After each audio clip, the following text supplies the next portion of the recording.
being a leader. We'll do a small research. First, all of you write down in your notebook.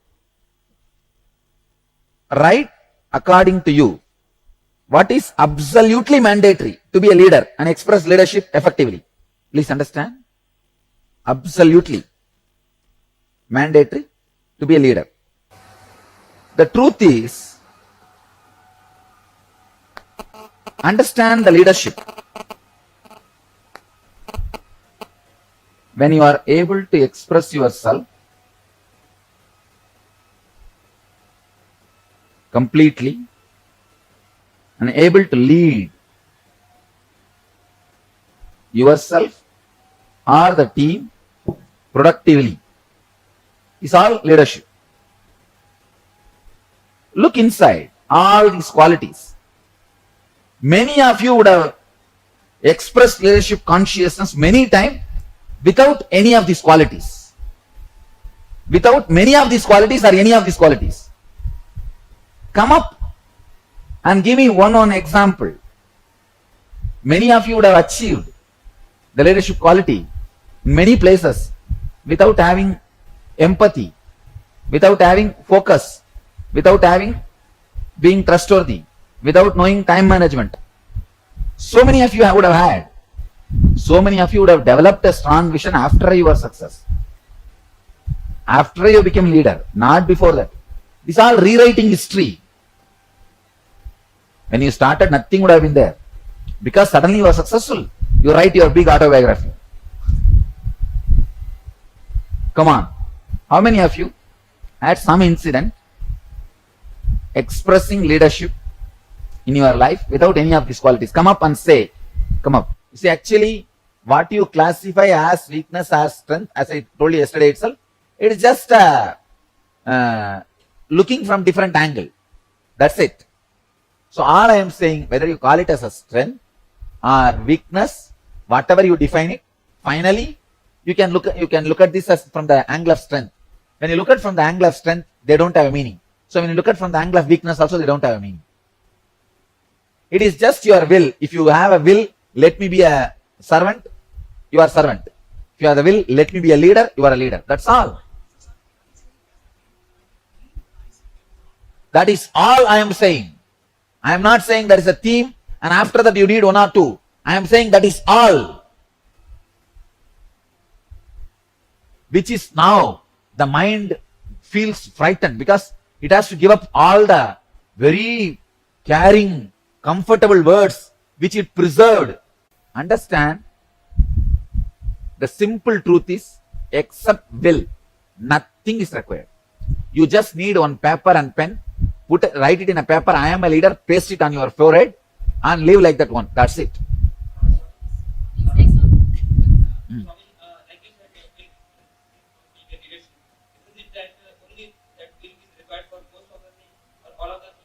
Everything simple decision is, that's all, nothing else. Simple decision. Very simple decision. But your mind does not agree to this. How can things be this simple? But it is. I tell you, I do not have one extra leadership quality or one quality got molded, developed when I started Dhyanapidam and now. I am very honest. When I started Dhyanapidam, my leadership qualities, and now not one quality improved 1 inch. Today's subject is achieving high performance in every area of life.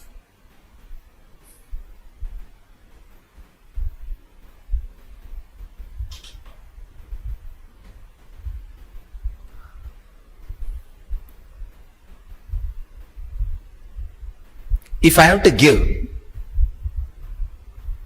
basic qualification you need for living enlightenment,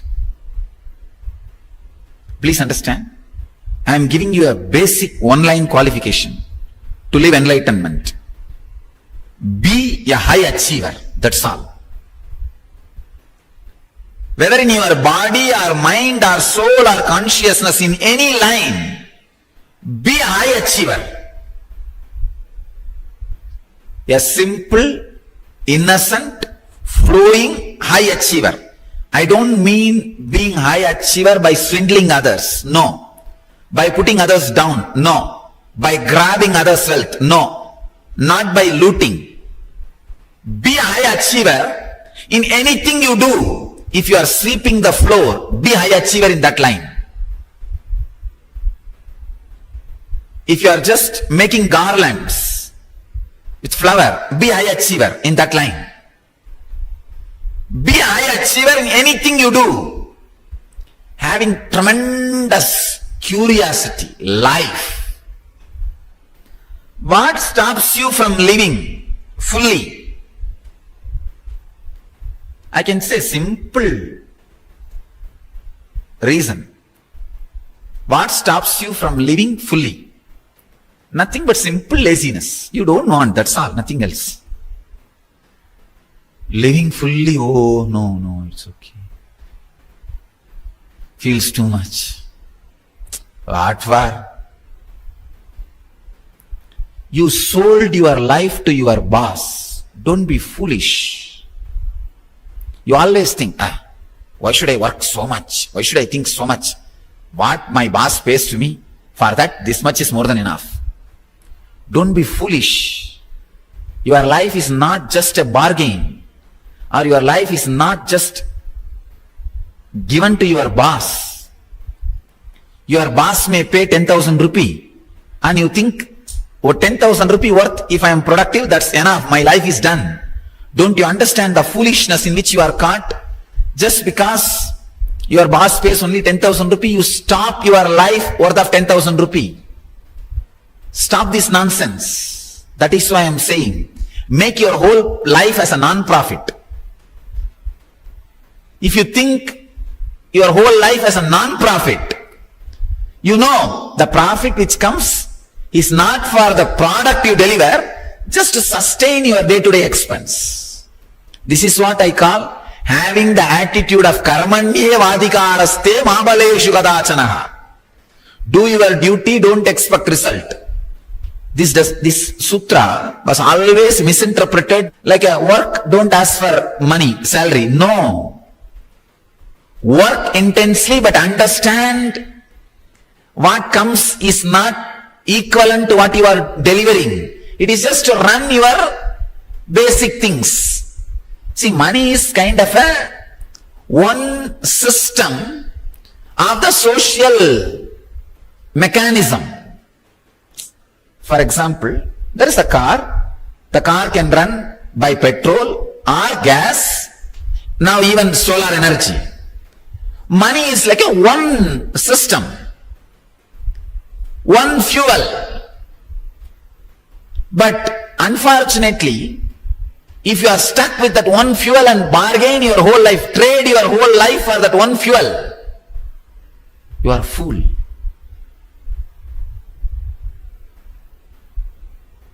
So don't stop delivering.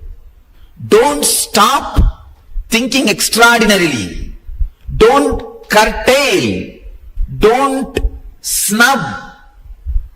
Don't abuse your creativity and your intense energy expressing by the bargaining or the hatred towards the people who does not repay you more.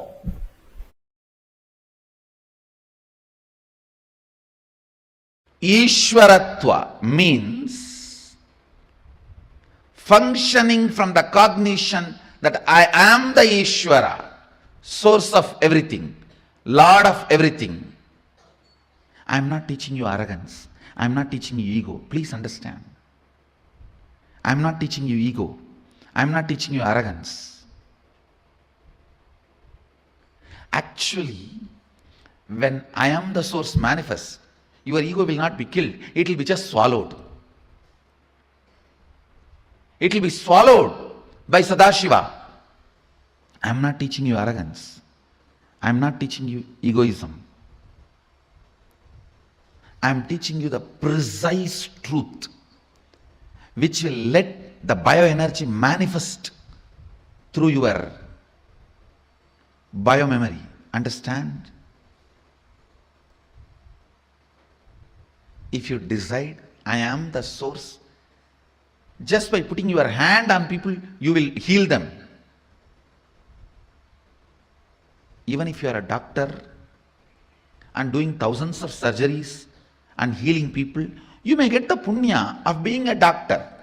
When you leave the body, you will have so much of punya, you can take it and be in heaven. But if you decide, I am the source, and do the same surgery, you will become Sadashiva. Go on not only saving lives, when you leave the body, you can save yourself.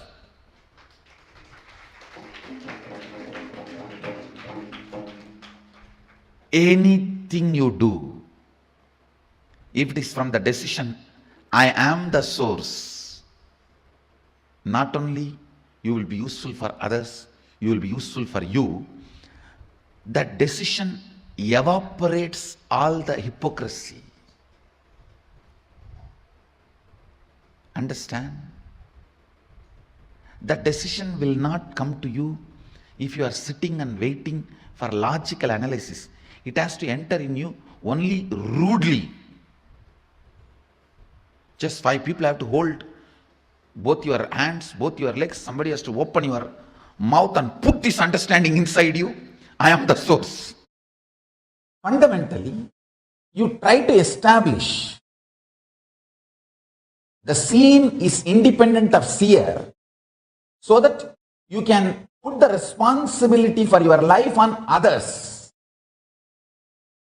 When you realize the truth that seer is responsible for the seen, you need to work, alter, transform, evolve.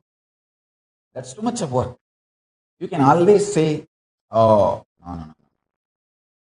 You can always find some false reason why external reasons are responsible, not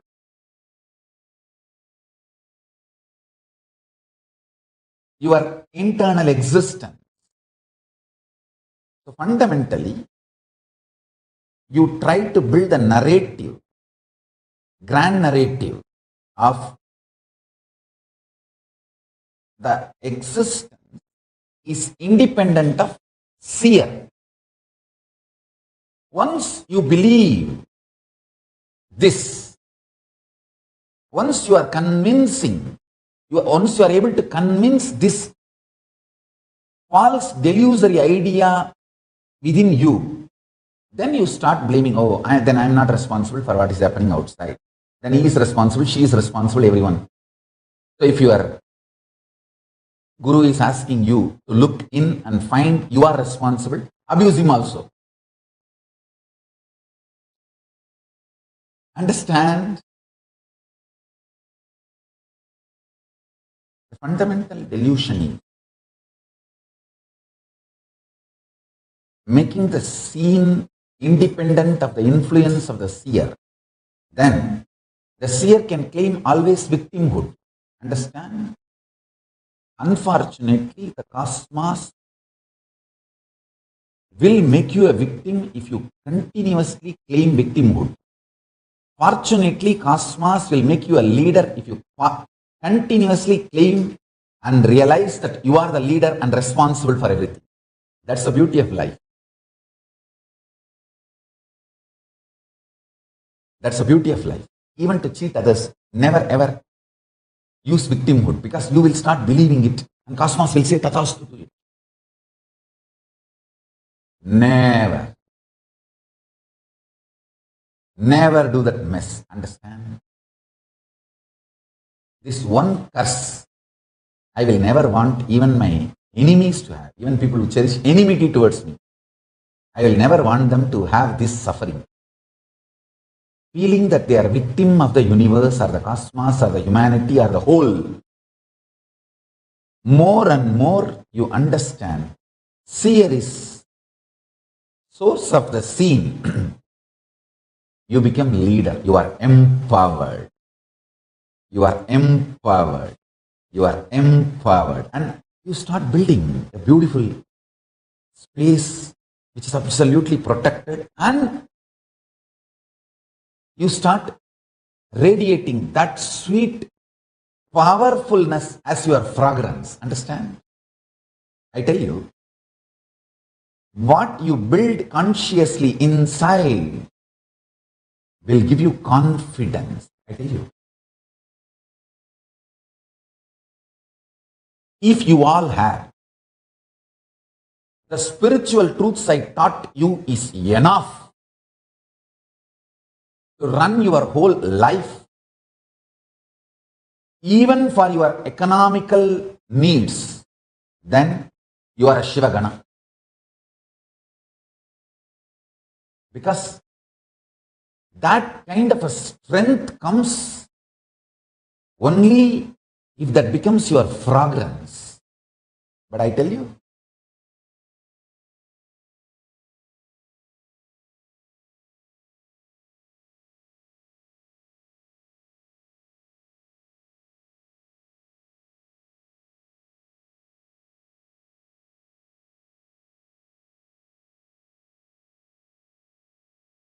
this is not the only one benefit you will get when you take the responsibility for everything seen. Actually, when the more you take the responsibility, your third eye is awake. Decide, you will cognize the impact of the seer on the seen. Impact of the first person on second person and third person. Then you will realize the impact of the source person on first person. So even the first person is in a way seen, not seer. That's a deeper realization. Then the first person, second person, third person all merge into the source person.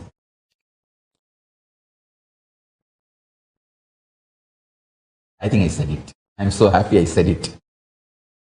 I will see the power of the seer on the scene and claim my original leader, original Ishwaratva.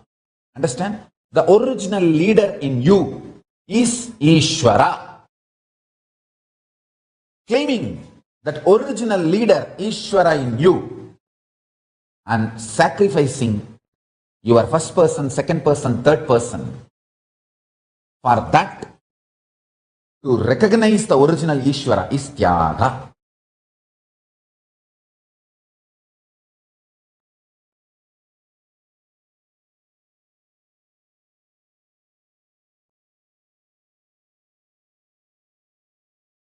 I tell you, I'll give you a simple example. What is Tyaga?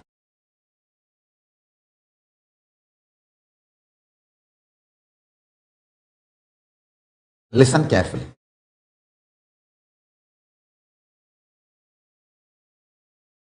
Listen very carefully.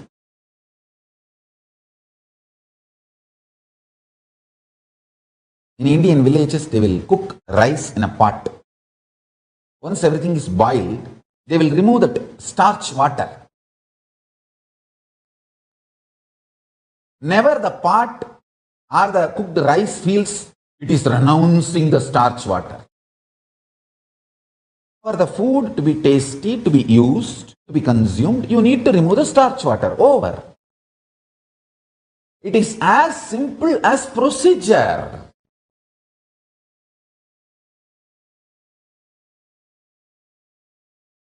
When you grow up from 7 to 17, you need to start driving the real car and drop your toy car.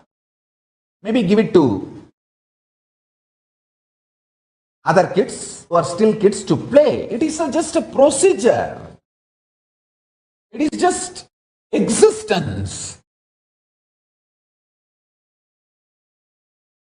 It is as simple as that.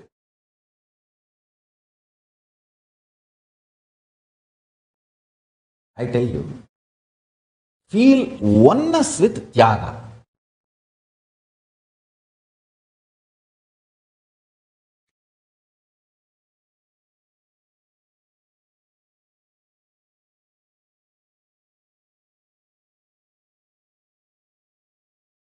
See, listen. When you feel oneness with somebody, you will not even have any shyness Or that like a, can I ask this to him? Can I tell this to her? You just know.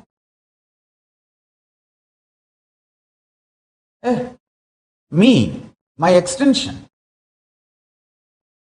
I really want all of you in your life to have at least one or two relationship in that kind of a space to understand Tyaga. Tyaga is realizing the scene is extension of the seer, and ability to work on the seer makes you successful in everything in the scene. Yastu sarvani bhutani atmanyeva anuvashyati sarva bhuteshu cha atmanam tatana vichukupsate. One who lives by seeing as it is the whole existence, vyakta avyakta, manifest, unmanifest, everything, existing in the seer, the source person, consciousness itself, and the consciousness existing in the whole existence, thus does not feel violated or hates anything existing by virtue of not seeing oneself as separate from the conscious. Now listen. Listen to this powerful cognition.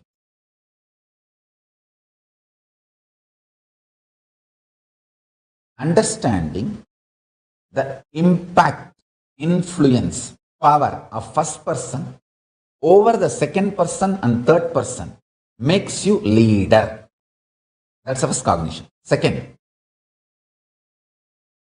realizing your source person and just dropping even the first person, second person, third person is Tyaga. Two level. The first truth is, it will make you successful in the outer world. The second truth will make you successful in the inner world. That's it.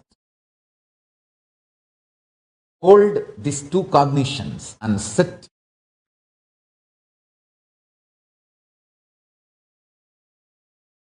If you come to the conclusion that your God is Paramashiva, you will manifest bhakti. If you come to the conclusion your world is Paramashiva, you will manifest yukti, right knowledge about life, tasma.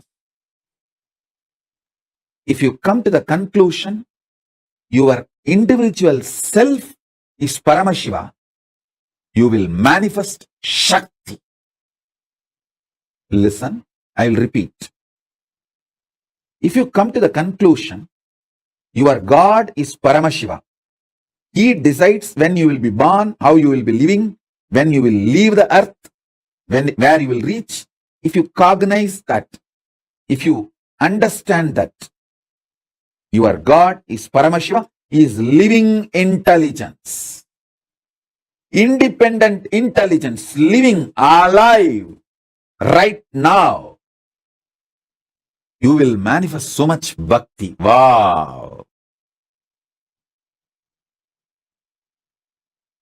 If you understand this whole world, this Jagat is Paramashiva, you will realize you will have amazing strategies to win, to be successful, to be consciously productive. Understand that word, consciously productive. Success is not winning over others. That is social success, winning over others, having more money than the others, having more power than the others, having more things than the others. That is social success. What I am talking is conscious success, feeling that you can do anything. Ishwaratva.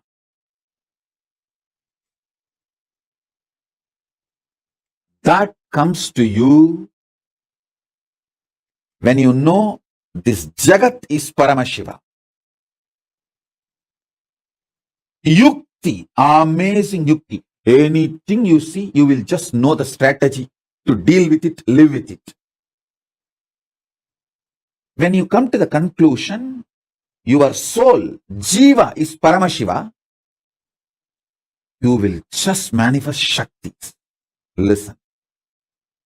Knowing Ishvara, your God is Paramashiva, makes you manifest Bhakti. Knowing this world, universe, Jagat is Ishvara, Jagat is Paramashiva, makes you manifest Yukti. Knowing yourself, Jiva, individual, is Paramashiva, makes you manifest Shakti. Knowing your Jiva, your Ishvara, your Jagat, knowing your Jiva, your Ishvara, your Jagat, all the three are Paramashiva, is Paramadvaita. That is what I call Paramadvaita, manifesting Shakti, Bhakti, Yukti.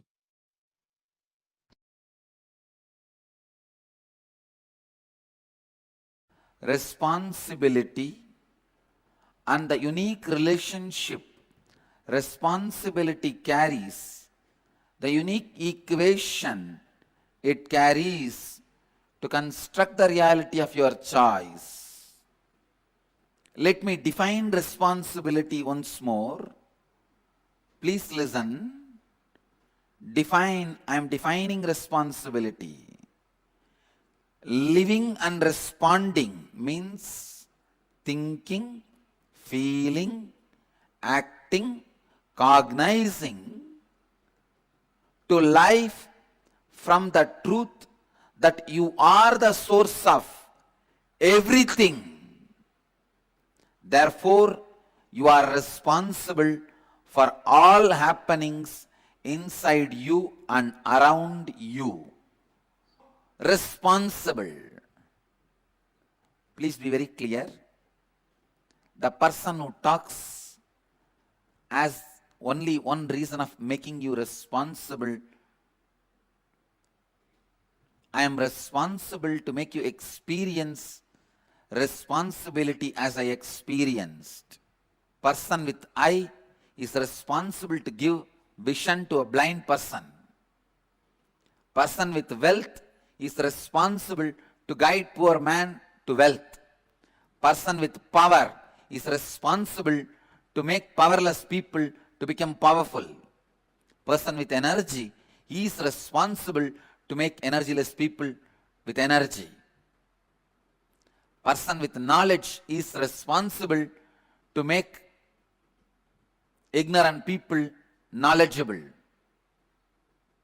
If you have knowledge, the moment you have knowledge, you become responsible to make ignorant knowledgeable.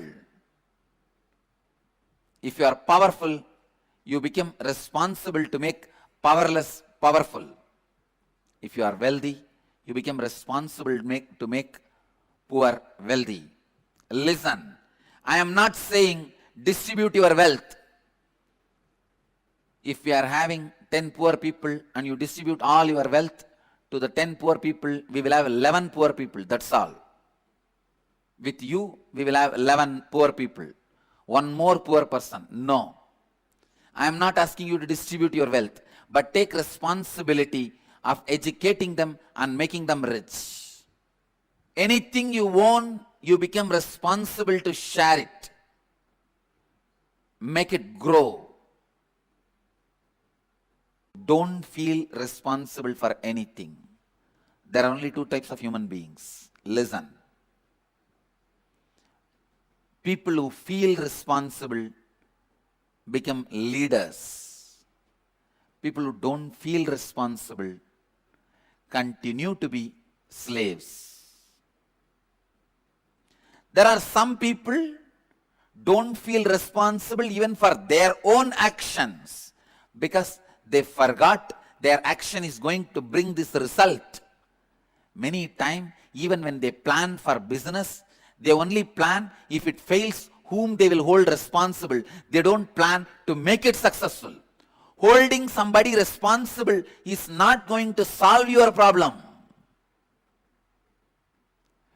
Plan for success. Don't do, when you plan itself, if you get an idea, if this fails, what to do? Immediately you think, I'll hold him responsible. But you holding him responsible is not going to bring you success. While that thought comes, I'll hold him responsible, cut it. Holding anybody responsible is not going to solve the issue. See to it he is educated to make things successful. Listen. Work not done plus valid reason is not equivalent to work done. Work not done plus valid reason is not equivalent to work done. Work done is only equivalent to work done.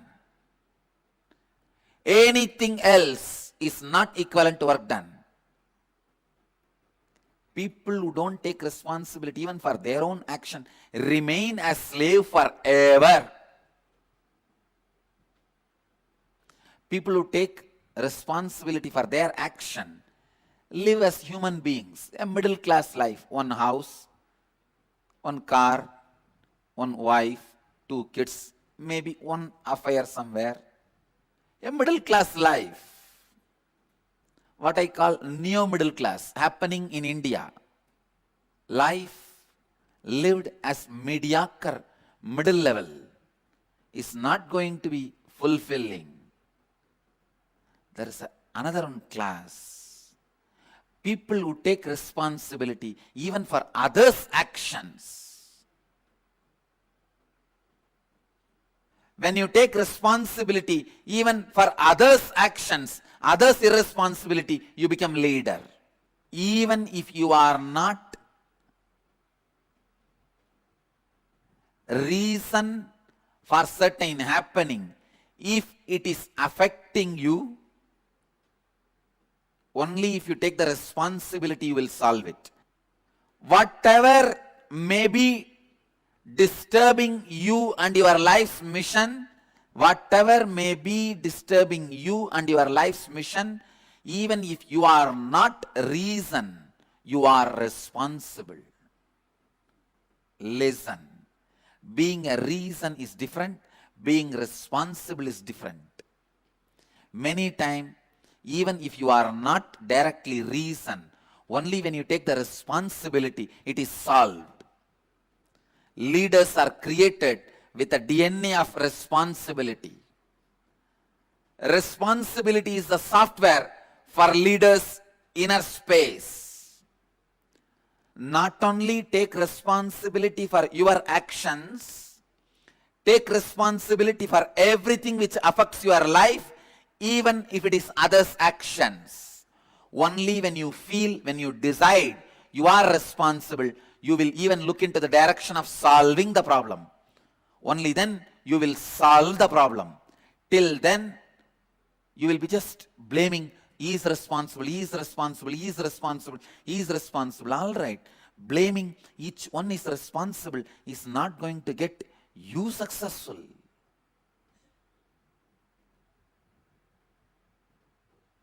Maybe you can manage your boss,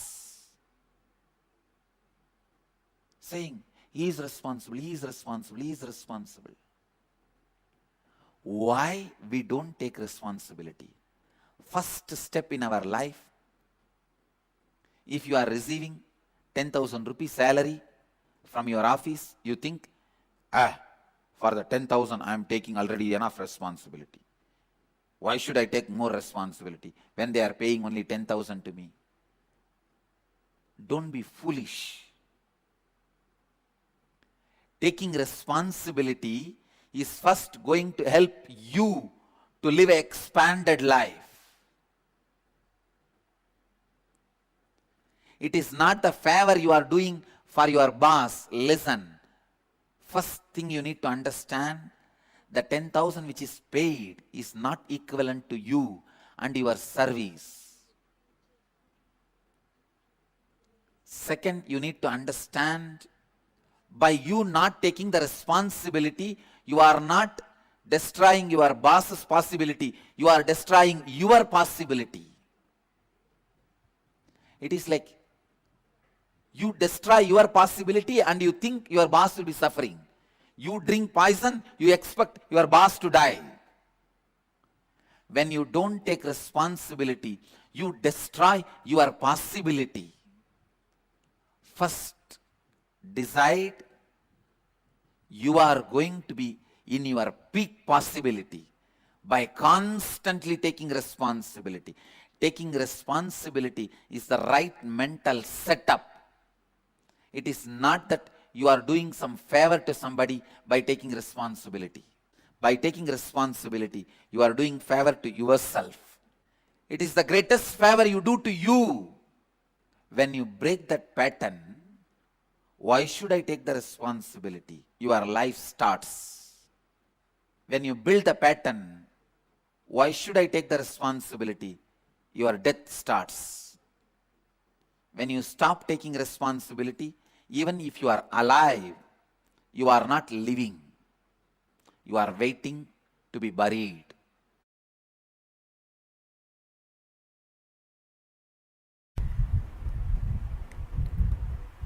See, first and foremost truth. You have human body. You can believe you are given or you created. Anything is okay. You have human body to taste ultimate superconsciousness. Superconsciousness as a state of pure unclutching, completion.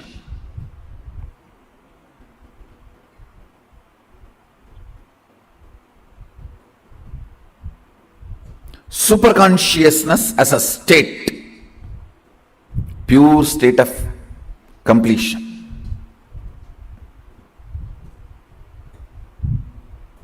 Unclutching, complete completion.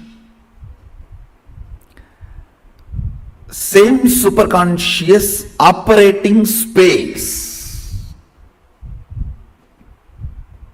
Understand? Superconscious state, operating space. That means completion with others. Not only completion with others can be considered as a being neutral state, neither negative nor positive. Enriching others, where your consciousness oozes out and involves itself with others' life. Understand? Only when your consciousness involves with others' life, you manifest Ishwaratva. The Ishwaratva starts manifesting. The space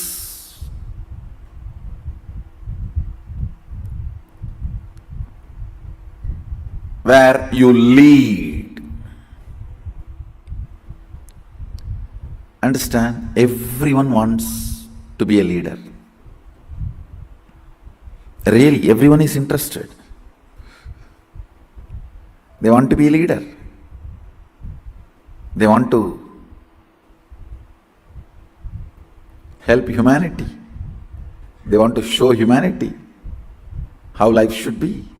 When I was about to leave the house once for all to do my mission, my family sat around me and said, first thing they said, you will miss Arunachala going around the hill. It was a very valid reason because I was just in love with Arunachala and it's like a lifeline for me. Whether something is happening in the temple or something is happening in the Arunachala Hope town. But I realized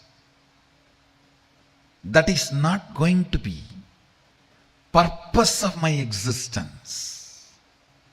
Just sitting there is not going to be fulfilling my purpose. I need to create thousands of temples like that.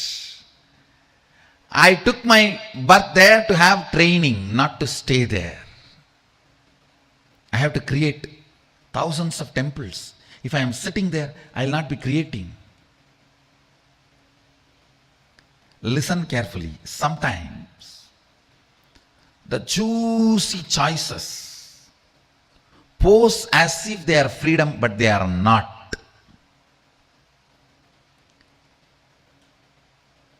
Freedom means every single decision is by you.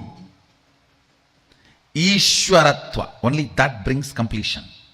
Listen carefully.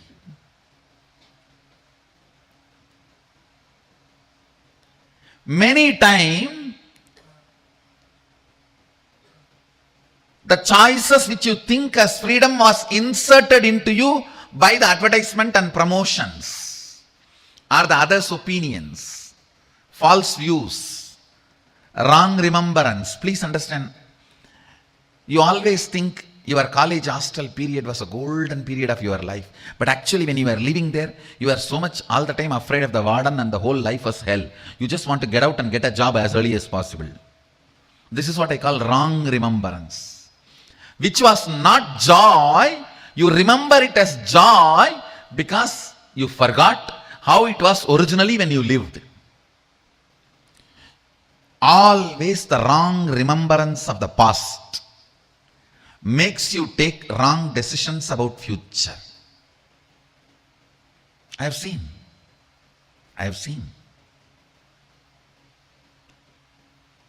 I'll give the essence, listen. 1. Choice is not freedom. 2nd, choice or freedom. Everything has to be from your decision. Only then you will be in the space of completion. 3rd, when you start making your decision about everything, what you give up, you will not feel missing that. I am not feeling I am missing my morning chai and night sleeping alone in the railway platforms. That was a beautiful moment, no doubt, but that was not my purpose. So when I assume the responsibility of the purpose, not missing the choices is Ishwaratva. Listen. Assuming, fitting yourself into your own shoes, life's purpose, and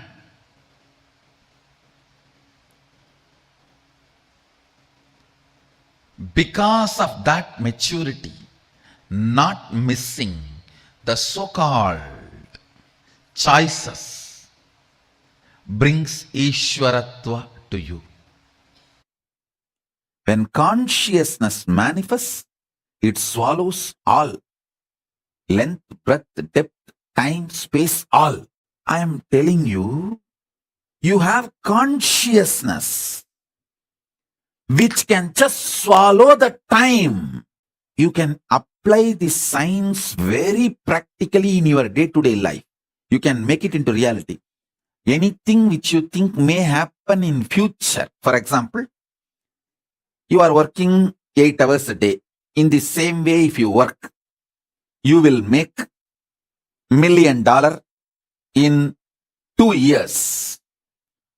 But if you consciously apply your will persistence, infuse that in your day-to-day activity, that 2-year time will be drastically reduced to 2 months, 2 weeks, sometimes even 2 days. That is what I call power manifestation. And it is not something difficult. Understand? You have been empowered, hardwired with consciousness. Without consciousness, your body cannot function. Understand that. If you are able to convert bread into blood, be very clear, you have consciousness. You just need to Decide not to have the fear about the struggle and failures. Treat that struggle and failures very cheaply. Don't be afraid of it. You will not empower. You will not empower your depression, your frustration. It's a very subtle trigger you go through. Anyone allows this trigger to become a lifestyle. You become the serial offender of consciousness. Stop getting tired. Stop getting bullied by your failures. Yes, till yesterday you failed. That does not mean today you are going to fail again. You are going to do it. What is there? Till yesterday I failed. Okay. So today I have a chance. Either I will be successful or failure, same as yesterday. So there is nothing to lose. That's all. Deal your problems, whether it is simple headache or depression or the worst suicidal patterns or life negativity, only through consciousness. Don't go for any other solution. Don't go for any other solution. If you are already successful, then there is a danger of losing something which you gained through your success. But you already failed, then there is nothing to lose. Have guts, courage. Beggar has nothing to lose. That's the most important asset for life. A powerful conscious will persistent. Your consciousness has power at this moment to swallow, digest, clean up all the incompletions, struggles, frustrations, failures, depressions, all negativity and all toxins. Listen. Sit with your life situations. Don't avoid. Decide to pour conscious solution. Decide to be intense in every activity. Everything you need, knowledge, cosmic support, in the form of intelligence, resources, blessings, energy, all is available. I am brought up by very powerful gurus, most beautiful gurus who took my life as their life. See, actually, I am not a first generation success. I am almost like a third, fourth generation success. 3-4 generations before, the vision, ambition, my guru, Paramaguru, Paramartha Guru, they cherished. My Paramartha Guru poured all his ambition, vision intensely into my Paramaguru. And my Paramaguru poured all his tapas, energy, intention, intensity into my Guru. And my Gurus have poured all their intention, energy, power, tapas, ferociousness, everything into me. I am that intense manifestation. That is why within the 44 years, so much has manifested through me. Understand? Only yesterday we realized, when we organized, till now, I think in when I was 12 or 13, I started writing books. Means like, whatever I hear from my gurus, I started noting down and in an organized way. And the earliest book written by me, my own handwriting, we are able to retrieve, is maybe when I was 13 or 14, my teachings from my gurus. What I received from my gurus, I decided to pen down in my own way, for myself. My teachings for myself, which I received from my gurus. Whatever I received from my gurus, how I need to apply it in my life, I started penning down. That is the earliest book available, written by my own hand. And the mantras I received from my gurus and the techniques I received from my gurus. From that time till now, all I have written, spoken, we have compiled and come up as books. You guys will be shocked. We have 3 full hard disks. Only one hard disk contains 1,100 books with ISBN number. Means already published, revealed to the world, and people are reading it, either hard copy or soft copy, digitally, Kindle, some form. And we have 2 more hard disks untouched. Means it has become a book, but not yet published with ISBN number. We are going to get the ISBN number and upload them as books. So much has been done in just 44 years because I had amazing gurus who were absolutely ferocious with me. They were very clear. They said, no question of do or die. If you die, who will do? No. No question of dying also. Just do. After that, what happens is different. Do is the only option. The intensity of 3-4 generations of my gurus poured into me made all this manifest. And I had an amazing ecosystem of gurus. It's not just one guru, please understand. I had a beautiful guru parampara. It's like a university. I learned Agama and Shaiva Siddhanta from Muduberumbulavar Vidwan Panduranganar, Yoga from Yoganandapuri, the science of Aushada from Narayana Swami, and Nirahara Samyama, and the science of Nirahara from Mauna Swami, the science of Advaita Vedanta from Isakki Swami, and experiential Suddhadvaita from Annamalai Swami, Tantra from Mataji Vibhudanandapuri, an amazing ecosystem. They literally did all the tapas in my body, and I will do the same for you all. As long as you are my disciple, you come and sit for the satsang, that's enough. I know what to do inside you, outside you, to make you manifest Paramashiva. I am a guy who makes it happen. No question of reasons. I always tell, valid reasons for your failure does not make success. Valid reasons for not doing is not equivalent to getting it done, making it happen. Make it happen. Shock everyone by making it happen. That's my life. Last 44 years, this is the statement I can make comfortably about me. Shock everyone, surprise everyone by making it happen. Surprise the people who love you. Shock the people who hate you. But both by making it happen.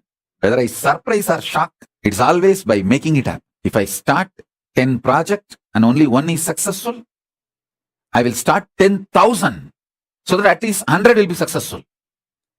I won't even bother, oh, I started 10, one became successful. Let me start 10,000 and at least 1,000 will be successful. Even if it's 100 is successful, it's okay. Let me start 10,000. Unending excitement, enthusiasm, power, consciousness, life positivity swallows that length, breadth, depth, time, space, all the lower dimensions and makes you manifest Ishwaratva. Manifest Ishwaratva. Life is all about manifesting Paramashivatva. Don't waste time in going through the same rut and not deciding in every level I am talking.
Such a powerful revelation Swamiji revealed to all of us, where Swamiji explained in multiple levels about what is the true Ishwaraka, leadership consciousness. So what does that actually mean?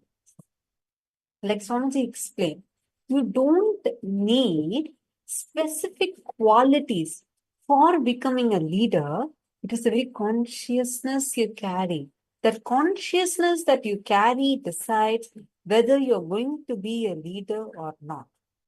Like Swamiji said, from the time Swamiji started the mission till now, there is no separate qualities that got evolved as a separate new thing, which is to be a leader.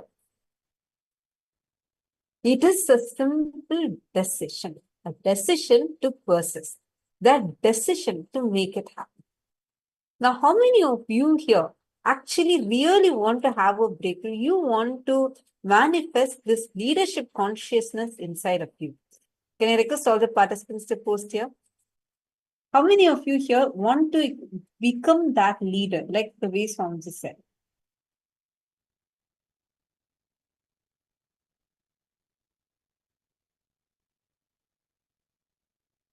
Who all here want to manifest? To be honest, boss sounds a bit like bossy for me. I feel I need to compete with many bossy people from my childhood that I have manifested in life.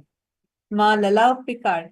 Actually, Ma, see, there is also one more incompletion that drives us for how you are thinking, how you are visualizing that a leadership quality should be itself.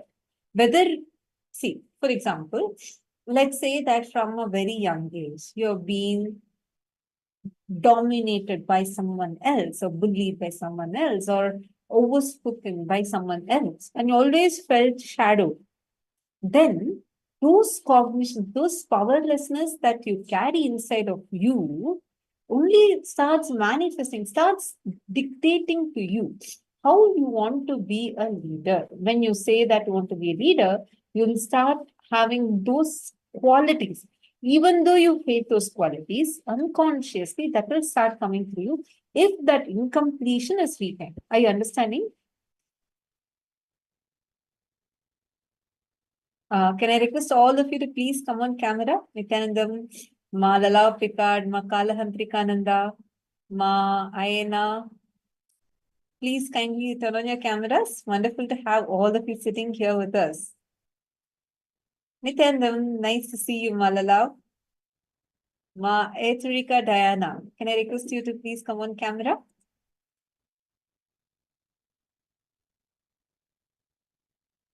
All the participants that are sitting here with us, please kindly turn on your cameras. See, first and foremost thing, understand. Each one of us, the moment you start cognizing this one principle inside of you, listen, whatever you cherish inside of you, the core cognition, if you go on cherishing yourself as a victim, unfortunately, society teaches us that. Because you feel victimized, you feel that society gives no sympathy towards you.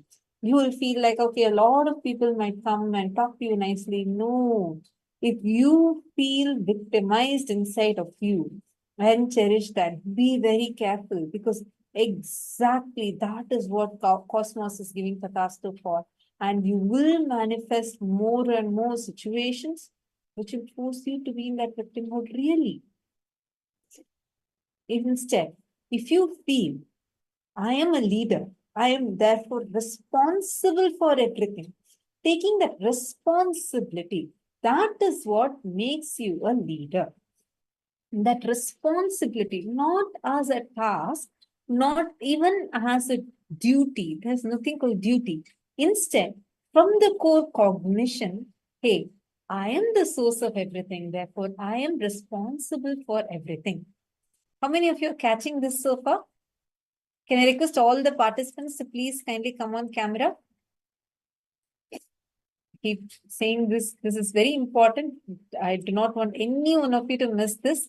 It's such a profound exercise Swamiji has given. So I request all of you to please kindly turn on your cameras and come and settle down.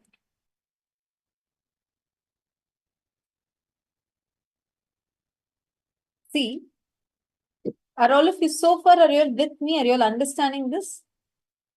See, the next thing that we all need to catch and understand is what cognition are you cherishing in your core as your core cognition, which is what you're seeing again and again, manifesting as a reality outside of you. The cognitions you carry in your core matters. How many of you are catching this? Nityanandam, Ma, Bella, Nityanandam, Ma, Eithurika, Diana, are you understanding? And Ma, Elizabeth Silva, are you understanding?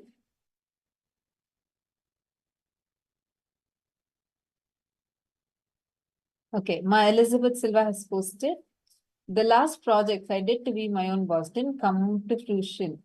I planned several different projects, each one I didn't manifest. I started to do a new one, but none of them happened, and I was frustrated. Ma, Elizabeth Silva, if you're still there, can I request you to please turn on your camera and be in front of your camera? Listen, how many of you have had this situation where you actually plan different things, but it actually did not work out for you. It didn't come into reality. And because of that, you are frustrated. Who all here had this as a situation for you? Anyone here? You tried, but because it did not happen, you felt like either frustrated or you wanted to give up, and you felt like it's just not working out for you. Anybody here? Feel free to post it here in the chat.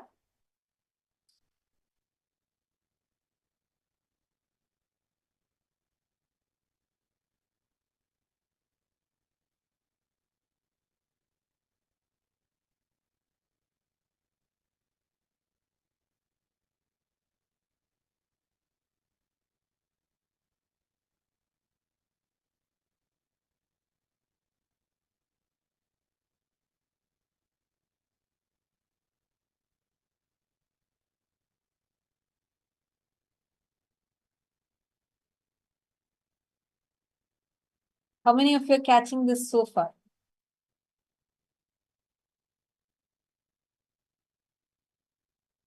How many of you are understanding this so far? Okay. Yes, I do that. Yes, I do that. Okay.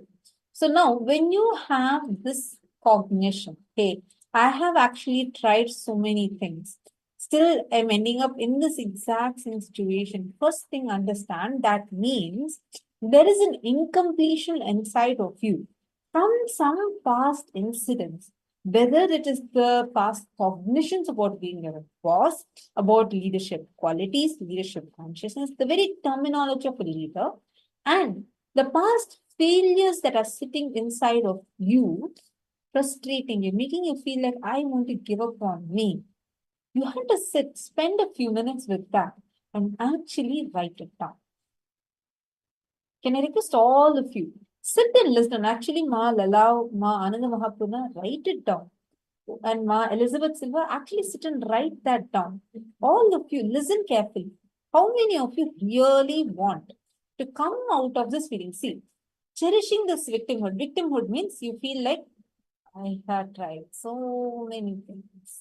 And it's like, it just does not work out for me now. I feel this is not at all going to work out for me. I have tried too many things. I'm just stuck. I don't have a solution. Understand, do you want to manifest that as a reality for you? Is that how you want Cosmos to say Tatastu for your life? You need to answer that question inside of you first. Okay, Manand Mahapana is also posting. In fact, I feel powerless and suffocated by the decisions I have to make. I feel overwhelmed. First thing, Mananda Mahapurna, understand. Okay, can you answer me one thing? What is the secret of becoming a leader? There is one quality, only one thing that can awaken the leadership consciousness. What is that? Swamiji just revealed that in this session. What is it? One thing, just this one thing.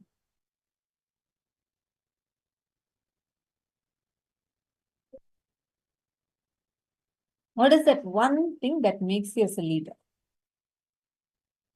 It is owning up.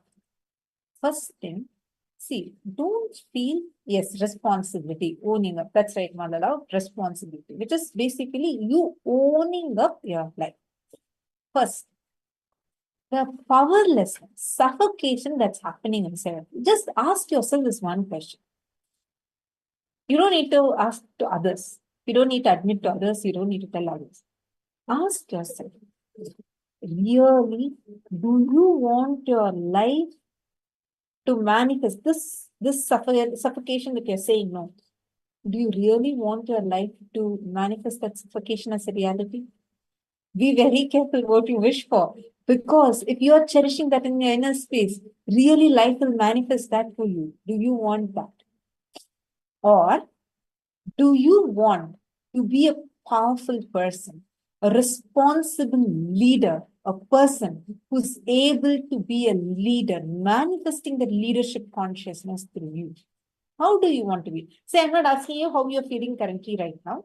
I'm asking you, how do you want to be? What is it that you want to be? Are you understanding my question, Mahananda Mahapurna?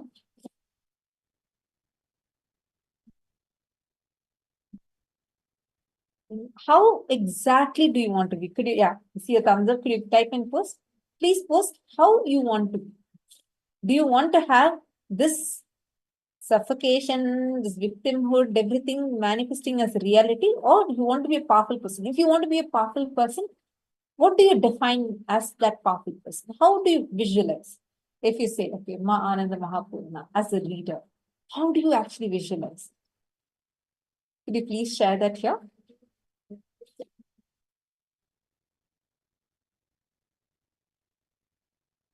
See, all the participants sitting with us, please understand. Now, what we are learning is actually a very powerful straight technique. Anyone who applies this technique will simply see how very powerfully, without like, you don't need much for this. Just like that, it will manifest into reality. The way how what you visualize, what you are understanding, cognizing as a leader, will suddenly start manifesting as a reality for you. It's all you need is that simple decision. If you decide, you can manifest that today. Vimananda Mahapurna has posted, I want to be a powerful person. Great. So now, look at the same life that you are manifesting right now. You have taken many decisions and you feel suffocated by those decisions that you have taken. Whatever is the situation, right? Right now, look at that same thing from the intention, how you want to be, who you declare yourself to be. From that lens, re-look at your life. Ask yourself, is it really worthy for me to cherish this incompletion? Or should I give power to my Ishwaratva, taking ownership, taking responsibility? Just now, I'm just telling, right? In the Satsang, only a person who owns up your reality, whether a good situation or a bad situation, whether a success or a failure, only when you own it up, you become a leader. You have to own up your life. In any case, like Swamiji is asking, why do we just not experience our life to the fullest? Because we don't own up our life. Simple laziness, nothing else. It is just simple laziness. But because our mind does not want to point at itself, it goes on trying to jump on other things externally and point out at things externally. Now it is time you just look in, ask yourself, what is it that you really want? How is it that you really want to be? That one question can just transform your life. It can really just shift your entire life. Are you ready to take responsibility or not? It is all about you taking responsibility for your life. Don't look at your life from blaming the past. That is like X, blaming your past. The way you look at this reasoning that you're giving now itself should be from the context of the future. The why of life, like always Swamiji says, the why of life should never be based on the past, X. Should always be based on future, Z. Only then you'll achieve the zeal of life. You'll have the zeal for life and be successful. So just decide how you want to be. That how you want to be. With that, relook at this whole thing of what you consider as. Are you understanding? Is it clicking with you? All right. So now let us take a few minutes. We are now going to be doing a quick exercise. Now all the participants sitting here with us, take a few minutes and pen down this one thing. Look in and write down how many times just to retain certain choices that you have taken. Just depend on what decisions you made, just to retain certain choices and foolishly missed fitting yourself into the responsibility of your purpose. For example, you trained to be a teacher, to dedicate your life to learn. Yet you take the decisions to hang out with your college friends and then go to movies, etc., and waste your time and miss the very purpose that you started out originally for. Take a few minutes and actually dig in deeper. Look in. You need to identify, go to that source of you, the very purpose of your existence. Start from there and let us go deeper and deeper. This exercise will tremendously help you to transform the very reality of yours. Please start.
Nityanandam. Hope all of you have finished writing. Now, in every aspect, whatever you have written down, consciously look in and complete with the decisions wherever you carry life negative ideas. Wherever you feel, oh, it is boring, it is tiring, I can't do this is not a possibility for me. Wherever you carry the life negative idea, life negative decisions in you, look in and complete with them. Please take a few more minutes, pen this down, look in and complete.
Hope all of you have finished writing. Now that all the steps are over, listen. From this moment, in every aspect of your life, consciously make a decision to be your own boss. Means decide to own it up. Decide to take responsibility and own up all those aspects wherever you feel you're stuck, you feel you're not manifesting, you feel things are not happening. Don't blame life. Instead, decide to own up. Now, we're all going to be understanding one of the most powerful ways, or one of the most, how you can own up what you want and how you can make that happen, especially if you're working in a place like an office where you work with a group. How do you manifest that leadership?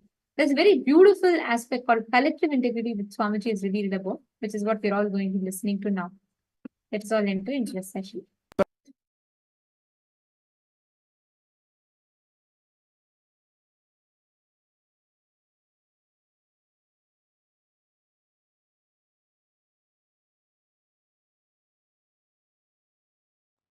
See, unfortunately, Hindus lost the understanding about this collective integrity. See, if a ship has to stay afloat, all the mechanisms in that ship need to stay integrated. It can be the maintenance engineer or the cleaning staff, captain, all the equipments fixed in the ship, everything, the machineries and all human beings, all of them need to be integrated for the ship to stay afloat. A maintenance supervisor cannot say, I have done my job, but the cleaning staff is not doing his job. What can I do? Anyhow, if the ship sinks, I will not be blamed because I have done my job. If a maintenance engineer thinks he is a fool because when the ship sinks, he is also going to die. Not only is going to lose his job, he is going to lose his life. Now listen, let me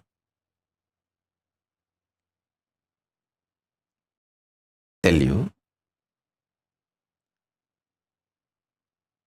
For the ship to stay afloat and reach the place where it need to reach,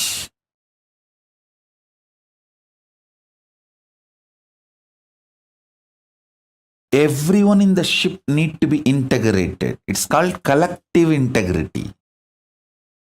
A maintenance engineer cannot think, oh, I have done my job, but the fuel manager is not doing his job, or the cleaning person is not doing his job. So if the ship sinks, I will not be blamed. I will not be questioned. I am safe. Let whatever happens to others, or whatever others do or don't do, what is there for me. That level of integrity will not work for the ship to stay afloat. This is exactly done by the Hindus. In the modern day, everyone says, oh, I have tried my best. I have done my best. But others are not doing. What can I do? I have seen this as a typical mold.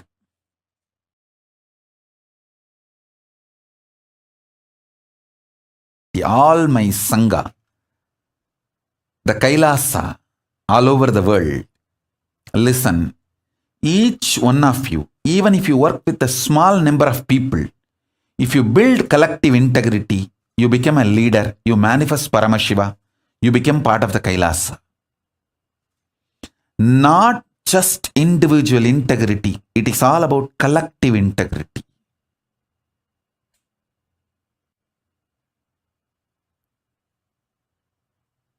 Work on it. Work on it. Work on it. First, make people understand collective integrity should be law of life. So whoever commits for that, take them as part of your team and then help guide work. See, people who don't even want to commit for this collective integrity, you can't do anything with them. Let them have their team then. You form your team with people who accept collective integrity as the common goal and who are ready to work for it, struggle for it, manifest it. Good or bad, ups or downs, we will all stay together and make collective integrity happen. Only people who commit for that form a teamily with them. This becomes your family and team, both teamily, and start manifesting collective integrity. You will be successful in individual level and team level and cosmic level, Kailasa level itself. Your heart, which is convinced about integrity,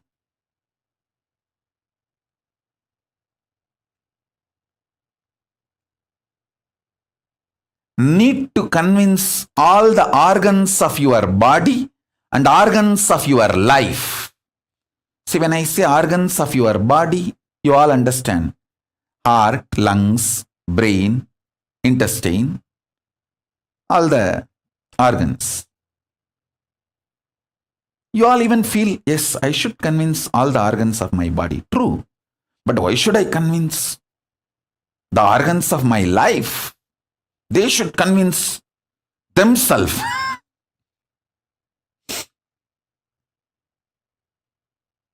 Actually, convincing all your organs and convincing the organs of your life is one and the same. All of you listen. If you are not able to convince your husband, some parts of your brain is still not convinced about it. If you are not able to convince your wife, some parts of your emotions are still not convinced about it. So each organ actually holds the key for each relationship you have in your life. Convincing the organs of your body, convincing the organs of your life is one and the same. That is why I insist on collective integrity. I insist on collective integrity.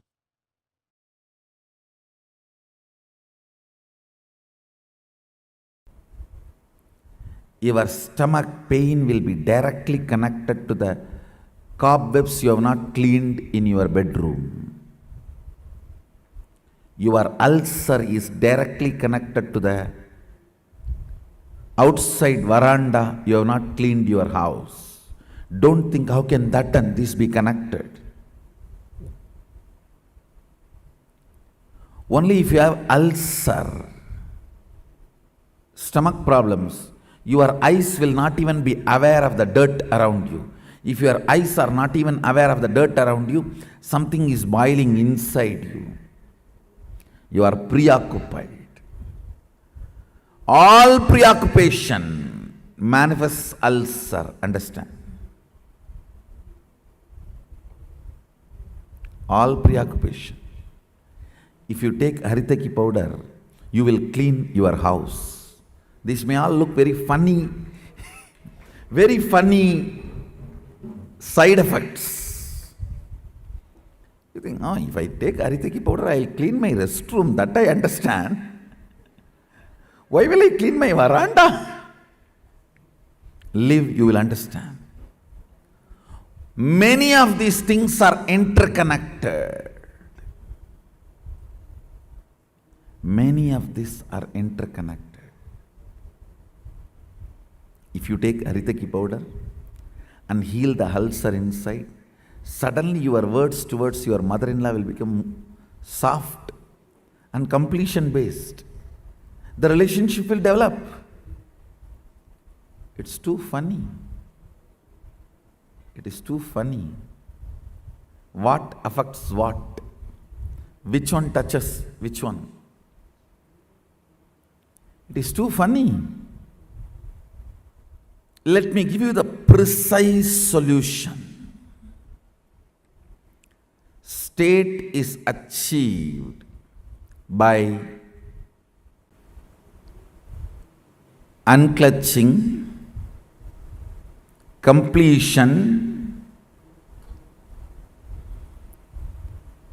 all the methodologies of putting you in Nirvikalpa Samadhi. As and now,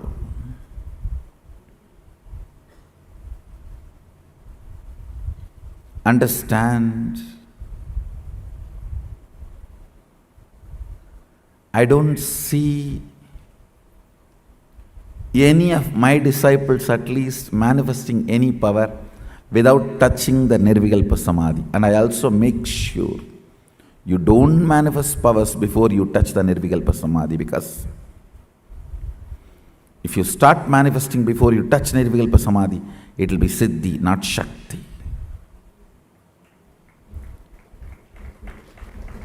Nirvikalpa Samadhi is too important.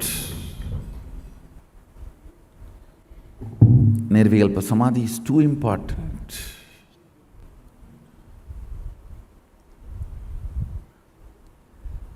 State is achieved by unclutching, completion.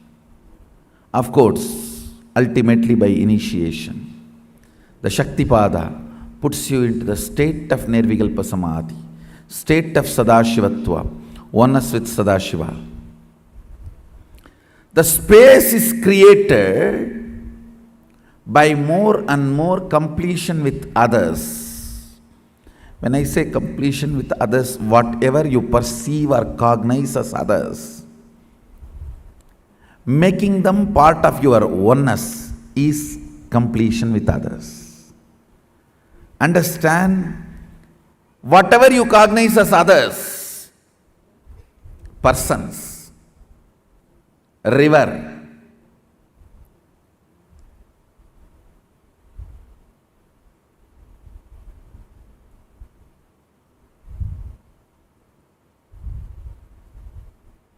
hill,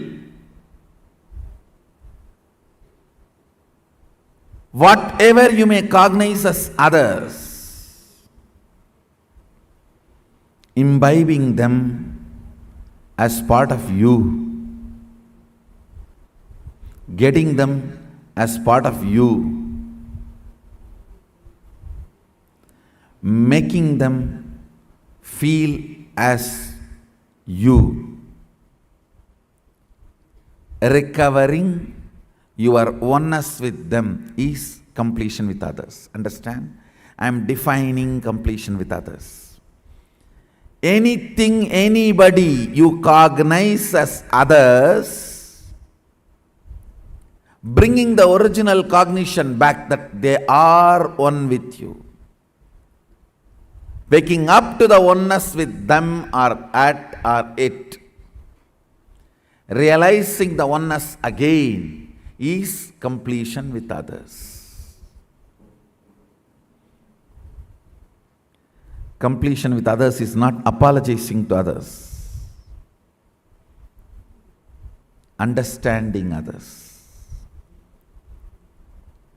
Others are as complicated as you. Understanding others are as complicated as you brings completion with others. You are not a bad person, you are a complicated person. All your dimensions are very strong. What others consider as good part of you, what others consider as bad part of you, all are very strong. I tell you, just like you are complicated, everyone is complicated. Understanding everyone is complicated brings completion with others, and you start feeling oneness with them. You start feeling oneness with them. Identifying yourself with others, putting yourself not in their shoes but in their crown. Why should always that word, putting yourself in their shoes? No. We Hindus, we put ourselves in their crown.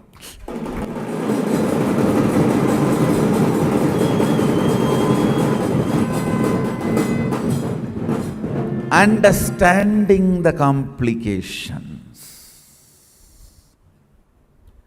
and realizing the oneness is completion with others.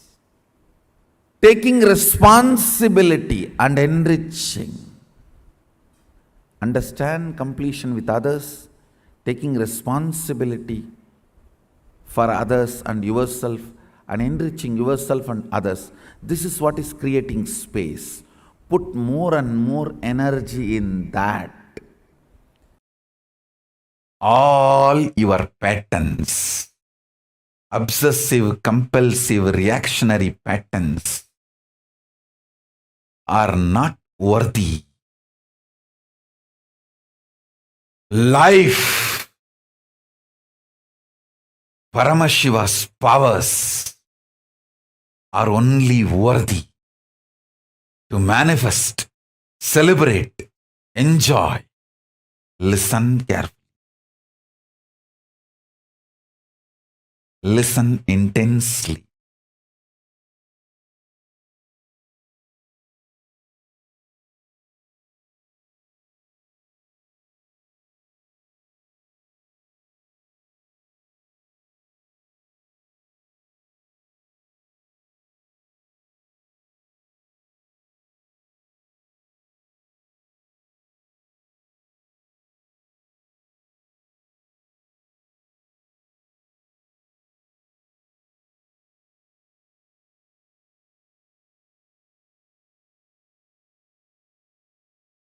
Unable to build collective integrity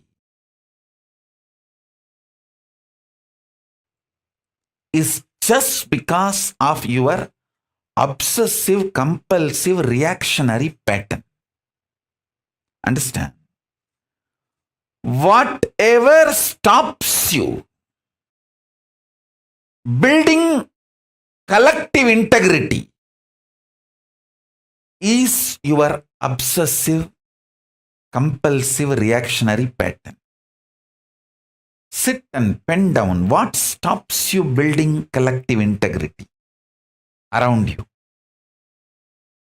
Behave ferociously with those patterns.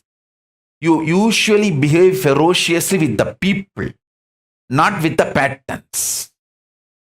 Behave ferociously with the patterns.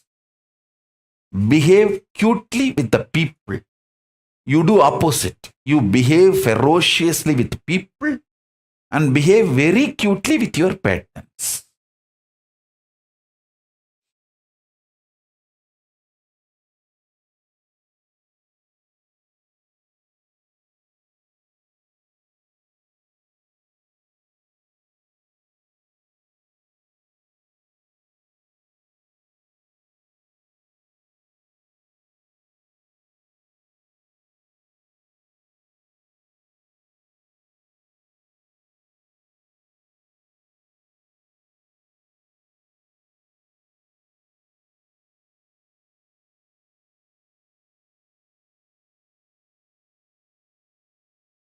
Every time you behave ferociously with your patterns and break, you manifest at least one power of Paramashiva.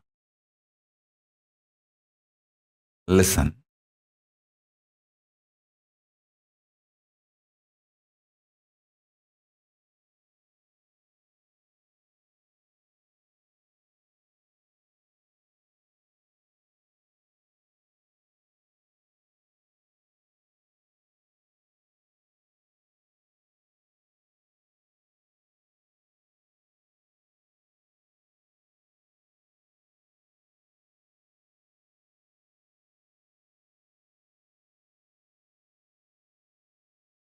to behave ferociously with your pattern. You don't need anything other than feeling connection or trust on me, because the trust you have on me will naturally manifest as the courage to execute my words.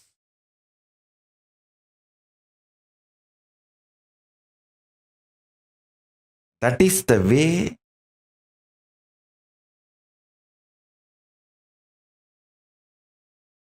I manifested Paramashiva. Intense activism, involvement, and deciding to make it happen. Nothing else is useful. Nothing else is required. The stamina, energy in the guts to make it happen. Will, persistence.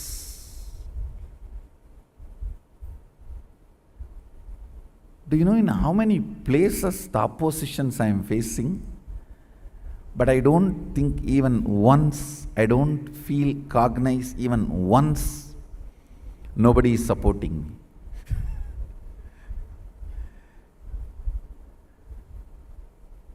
I am very clear because I have taken the responsibility. Sadashiva himself is supporting me.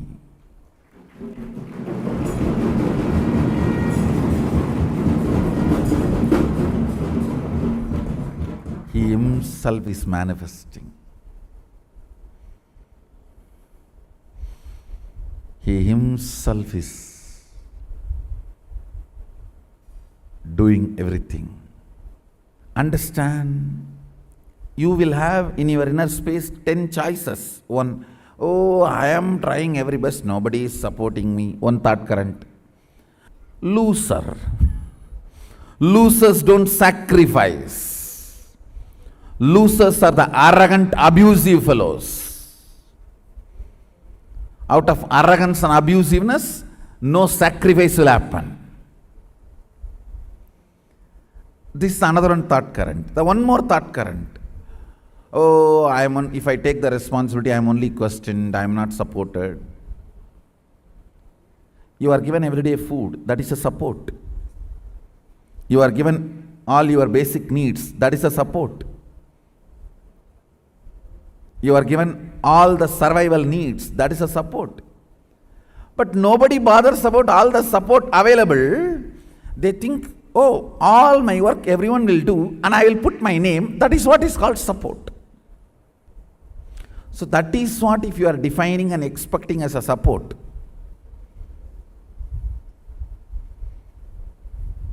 You will have Bodhaganas taking care of you.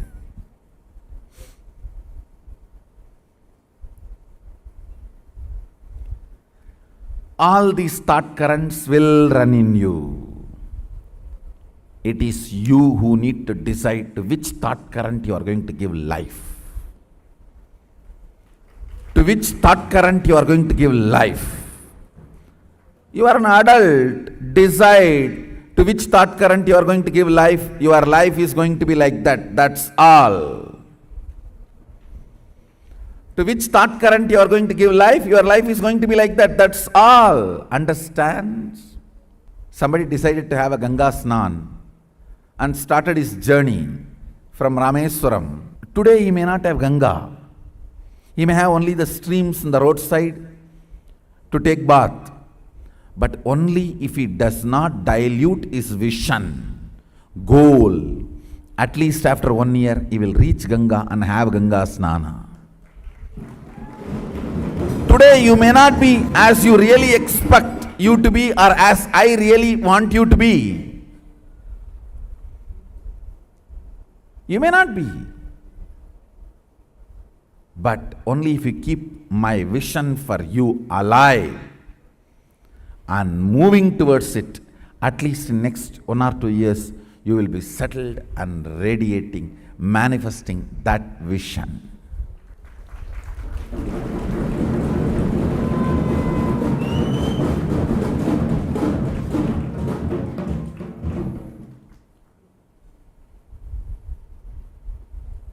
Understand,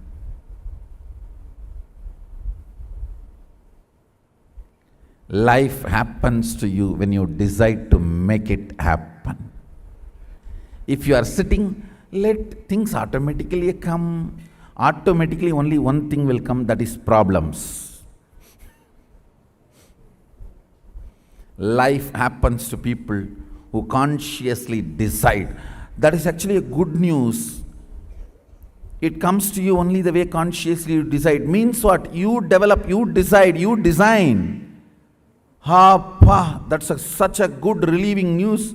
So I know there will not be any unexpected problems. That's a freedom. Feeling empowered. It is we who decide and design the life. To what you are loyal, that will be your life. To what you are integrated, that will manifest in your life. No question of reasons. I always tell, valid reasons for your failure does not make success. Valid reasons for not doing is not equivalent to getting it done, making it happen. Make it happen. Shock everyone by making it happen. That's my life. Last 44 years, this is the statement I can make comfortably about me.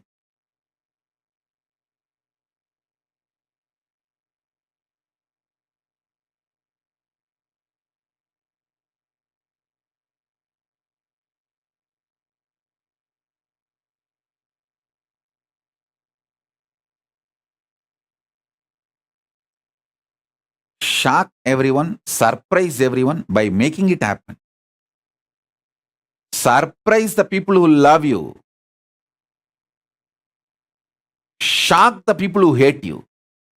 But both by making it happen.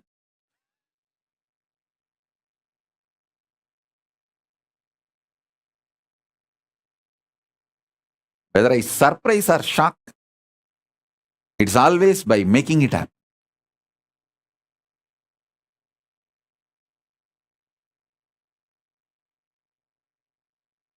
If I start 10 projects and only one is successful, I will start 10,000 so that at least 100 will be successful.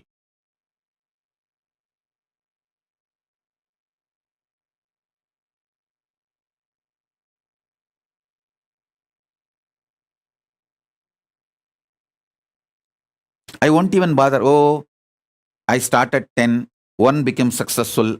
Let me start 10,000 and at least 1,000 will be successful. Even if it's 100 is successful, it's okay. Let me start 10,000.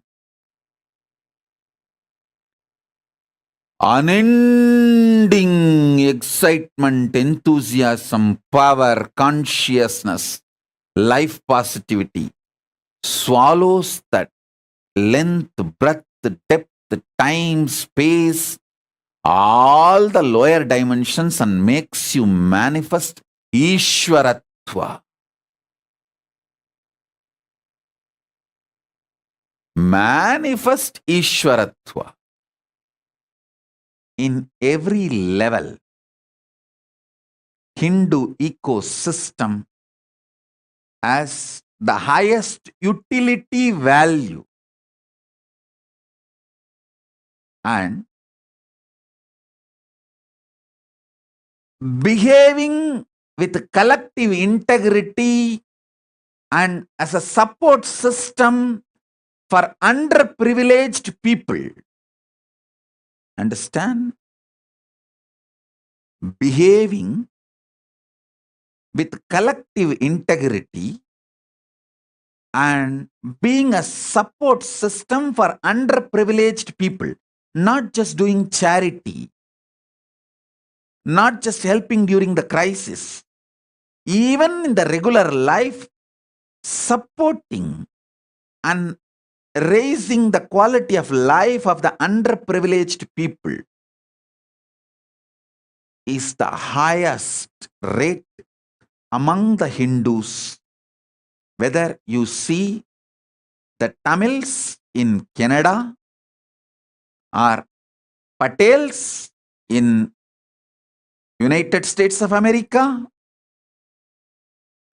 or the Sikhs in Canada, you can see the ecosystem of supporting the underprivileged people to evolve in their life is something fundamental. Empowering is fundamental in Hindu ecosystem. Each one of you is literally my extension. The life which is in all of you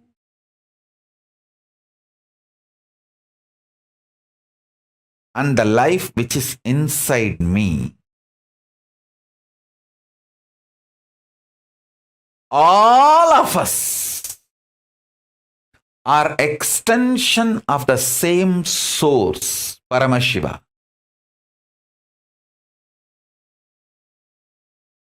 With the tremendous love from the oneness.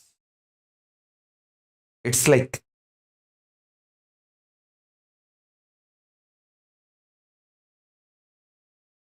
in India, in kindergarten schools, the kids will be forcibly made to sleep during the noon time after food. All of you have to just lie down in a row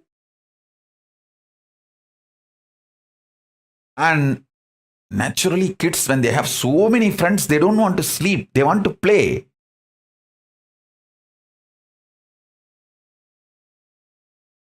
But kids have to rest. It's a rest time. So the kids will keep one eye closed and watch through one eye whether the PT teacher who is in charge of making the kids rest, the moment the teacher steps out of the classroom, one kid will get up and wake all the other kids. And they will all have fun, jump, make the whole classroom upside down. Because they know the teacher will take at least half an hour to go and have her lunch and come back. That half an hour, these kids will have fun, make the whole classroom upside down. And the moment they know she is coming back, they will all be just back to their place, sleeping as if nothing happened. How? The kid, the moment he knows the teacher is out, he wakes up and he wakes all the kids to have fun with the same love. I am waking all of you up. Hey, come on, let's enjoy. Understand?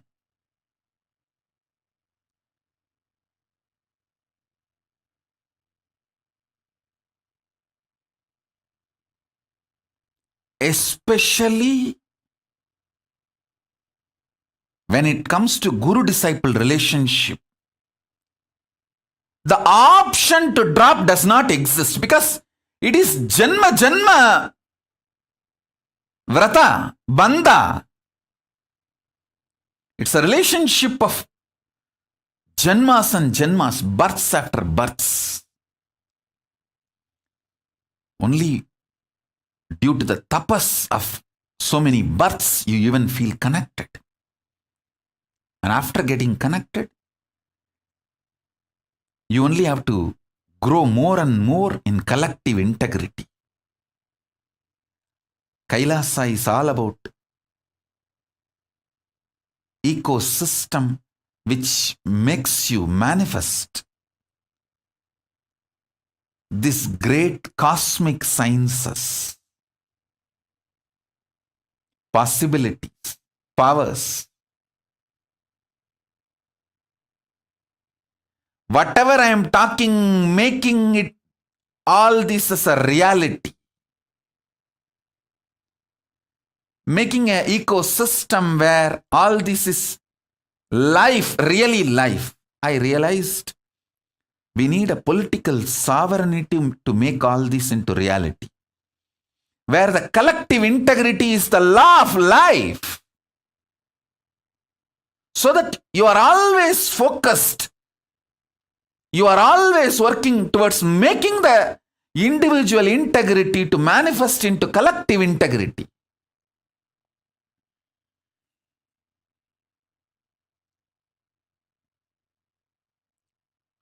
The cosmic law for an individual being is, let you be always focused, making your individual integrity to collective integrity.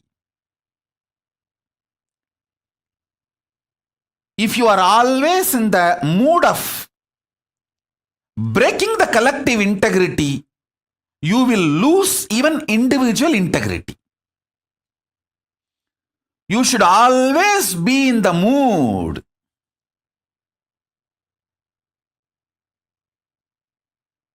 of making your individual integrity into collective integrity. First, make people understand collective integrity should be law of life. So whoever commits for that, take them as part of your team and then help guide work. See, people who don't even want to commit for this collective integrity, you can't do anything with them. Let them have their team then. You form your team with people who accept collective integrity as the common goal and who are ready to work for it, struggle for it, manifest it. Good or bad, ups or downs, we will all stay together and make collective integrity happen. Only people who commit for that form a teamily with them. This becomes your family and team, both teamily, and start manifesting collective integrity. You will be successful in individual level and team level and cosmic level, Kailasa level itself.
Yes.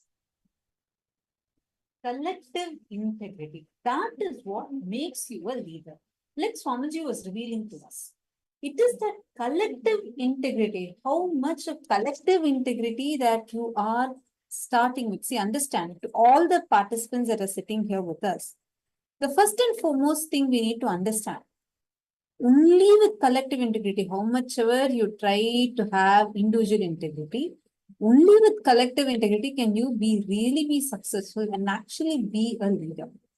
So if you want to be a leader, the first and foremost principle, as Swamiji was revealing to us, the first thing you need to do is form your team only with the people who are ready to be in that collective integrity, or at least ready to struggle to build that collective integrity.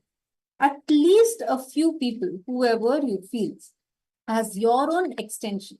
The people whom you experience as, hey, they are my own extension. To those people, have that collective integrity manifesting along with them. Like how your whole body, your eyes, your nose, your mouth, your liver, your heart, your kidney, every organ has to function in that collective integrity. If something is missing integrity, then it's either you fall sick or sometimes it's not possible to even be alive. Let's say that your heart and your brain are not in sync. If they are not in collective integrity, then you would not be able to do even the basic things in your life. Only because our system is functioning with collective integrity, we are able to function in our life. Same way, for anything that you want to be successful in, first and foremost, start with building that collective integrity in our life. How many of you are understanding this? Now, let us all start with doing an exercise right now. Can I request all the participants that are here with us to first share what exactly you clicked with? What did you understand so far?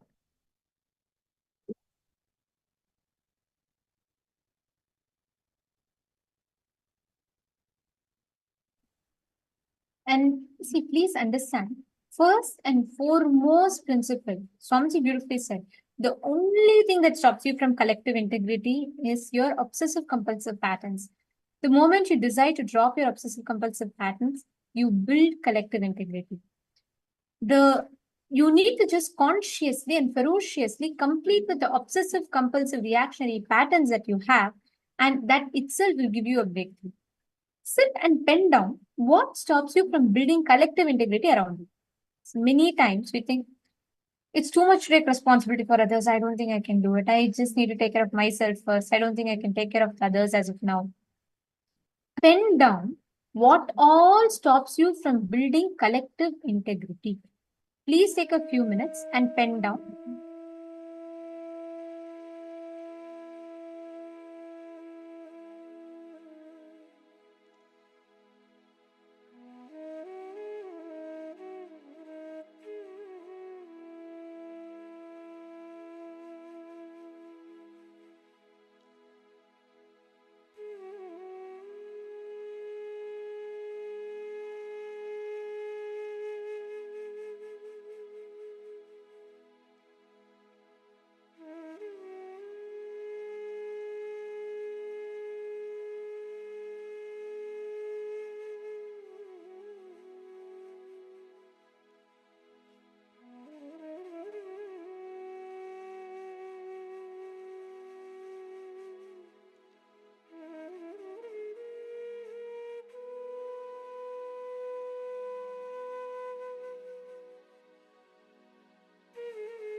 Hope all of you have finished writing.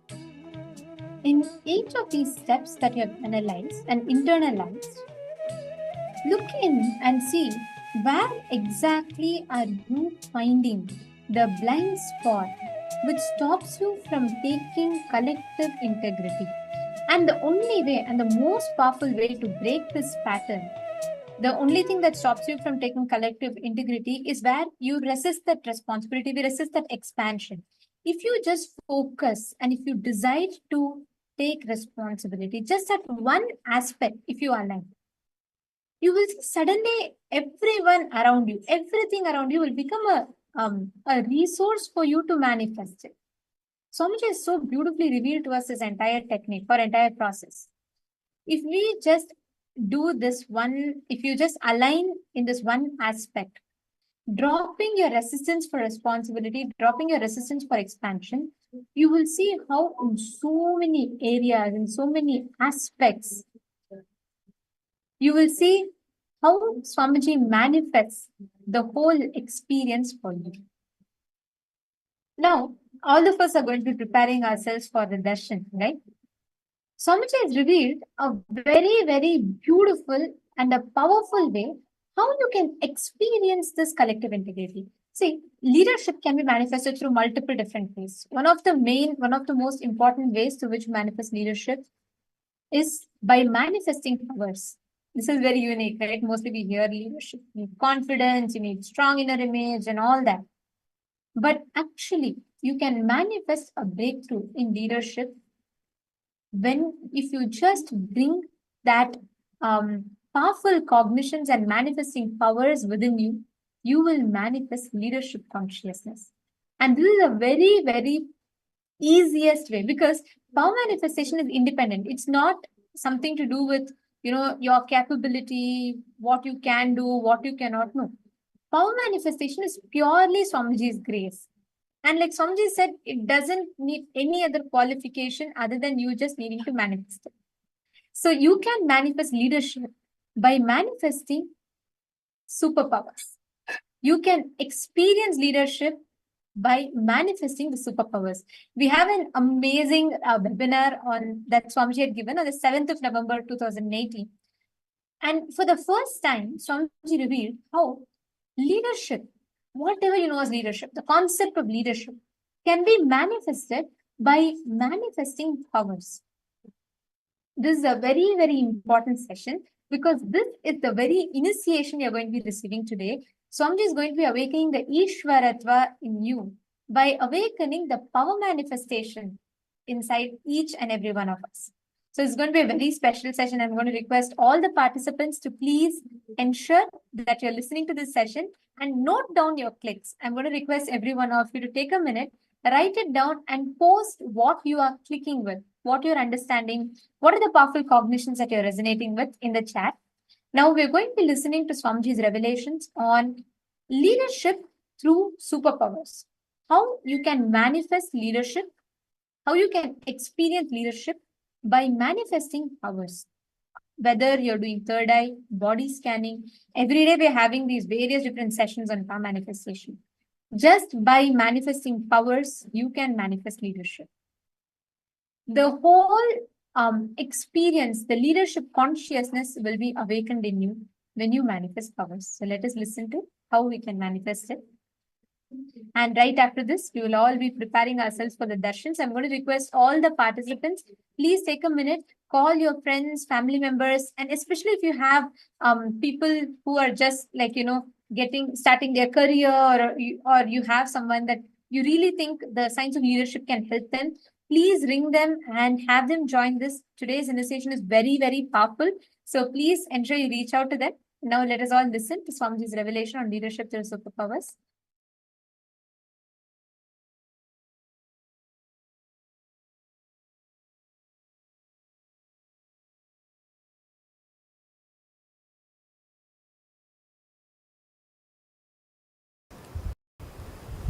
Today's subject for the webinar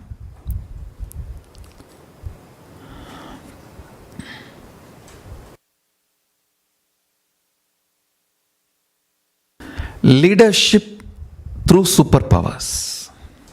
listen. I'm talking with all my integrity.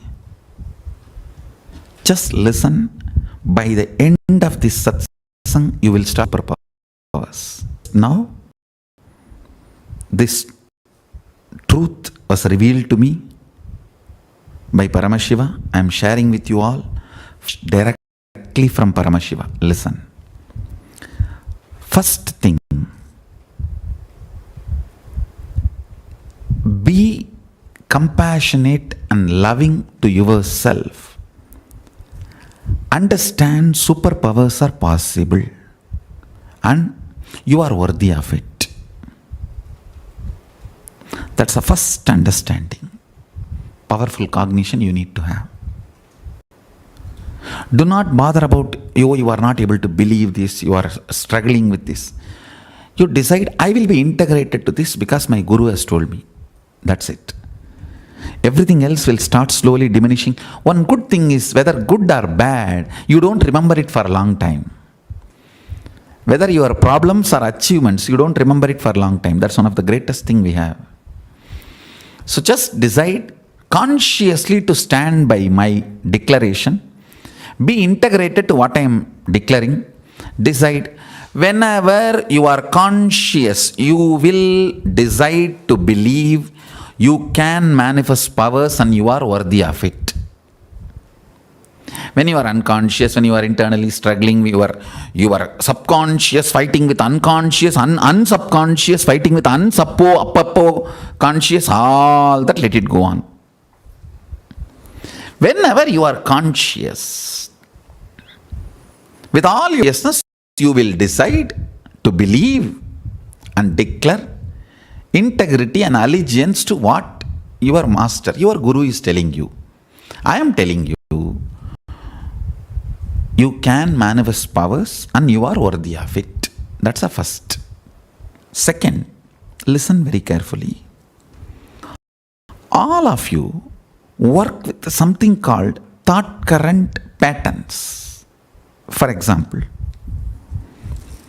all of you, whether you are an atheist or theist, whether you believe in God or not, you believe in omens. I have not seen a single atheist who does not believe in omens. I have seen enough of atheists. I have not seen a single atheist who does not believe in omens. Means, when you go out, if this person comes, all your work will be successful. When you go out, if you see this kind of scene, you will be failure. When you start something, if you have this kind of mood, you will be successful. When you start something, if you hear this kind of news, this kind of messages, informations, you will be successful. Understand, all of us, our brain is hardwired to work in certain patterns. All of us believe in certain patterns. If I see this person on the way, if I get a call from this person in this situation, things will be successful for me. If this happens, things will be failure for me. All of us have certain kind of a internal belief structure. Morning when you wake up, if your mood was like this, your whole day will be successful. If your mood, your whole day is over. All of us have this kind of internal analysis, internally analyzing and concluding patterns. Listen.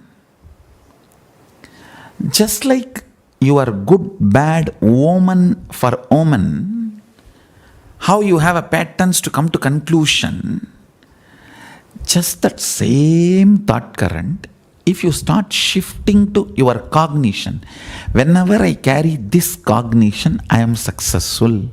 Whenever I carry this cognition, I am failure. If you start connecting, this will become a conscious power structure. Understand? Omen is unconscious coincidental structure. Oman has nothing to do with inside you, what is happening. You always associate with the external. Instead of external Oman structure, decide to cognize and connect and see your life with your internal powerful cognitions, thought current structure. When I start a work, if I am having this cognition, wow, it will be successful. If I am having this cognition, I know it is not going to be successful. Change the attention and get it into a conscious thought current structure. You can detect it, analyze it, understand it, evolve it within 10 days. Just for 10 days do this. Listen.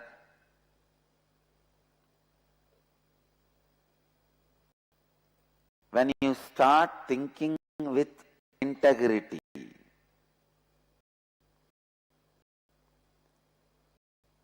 you will know your strong beliefs. One of the biggest problem human beings have, love to be successful but deeply believing yourself as a failure.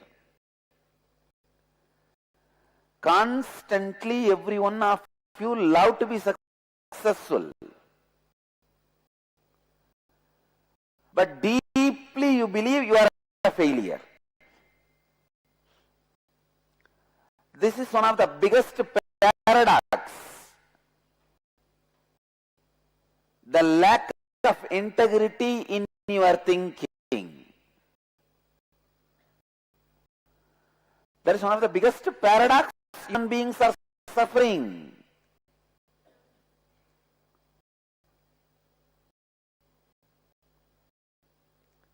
Some of your actions may be failure. Some of your decisions may be failure. Some of your dimensions may be failure, but you are never failure because still you are breathing.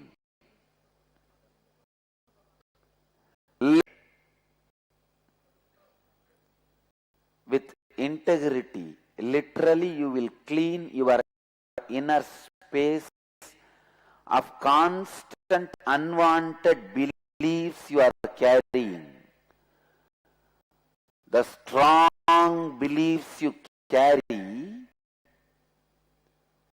you are going to be failure, continuously leads you towards failure.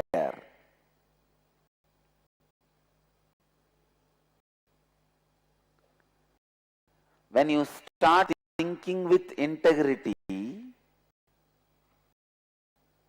you will diagnose those self-fulfilling negative prophecies you constantly give for yourself. Listen. Self-fulfilling negative prophecies constantly you give for yourself. How many of you behave like a self-fulfilling negative astrologer for yourself?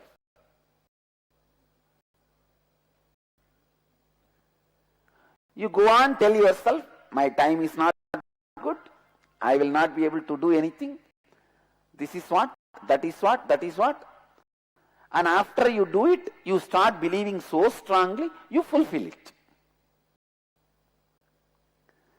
Self-fulfilling negative astrologer.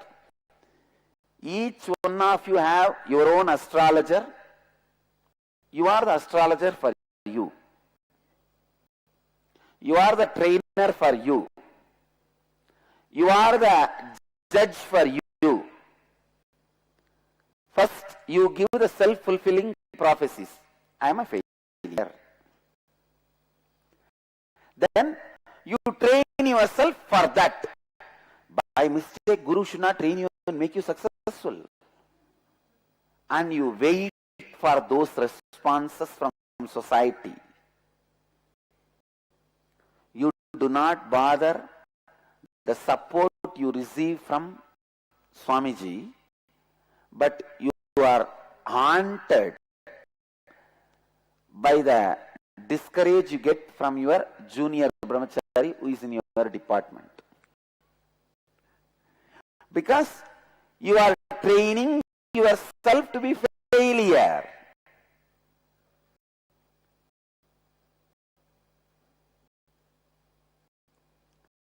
Who is the decision maker in your life? You and Swami. That's all. But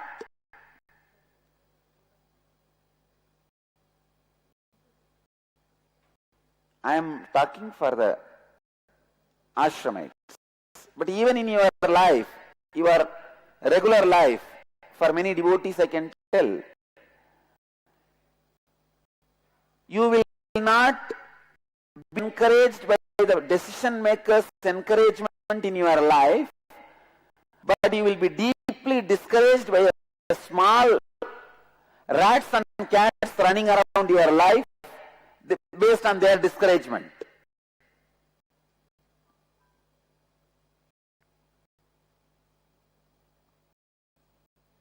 First, you are an astrologer for you, who declares your failure.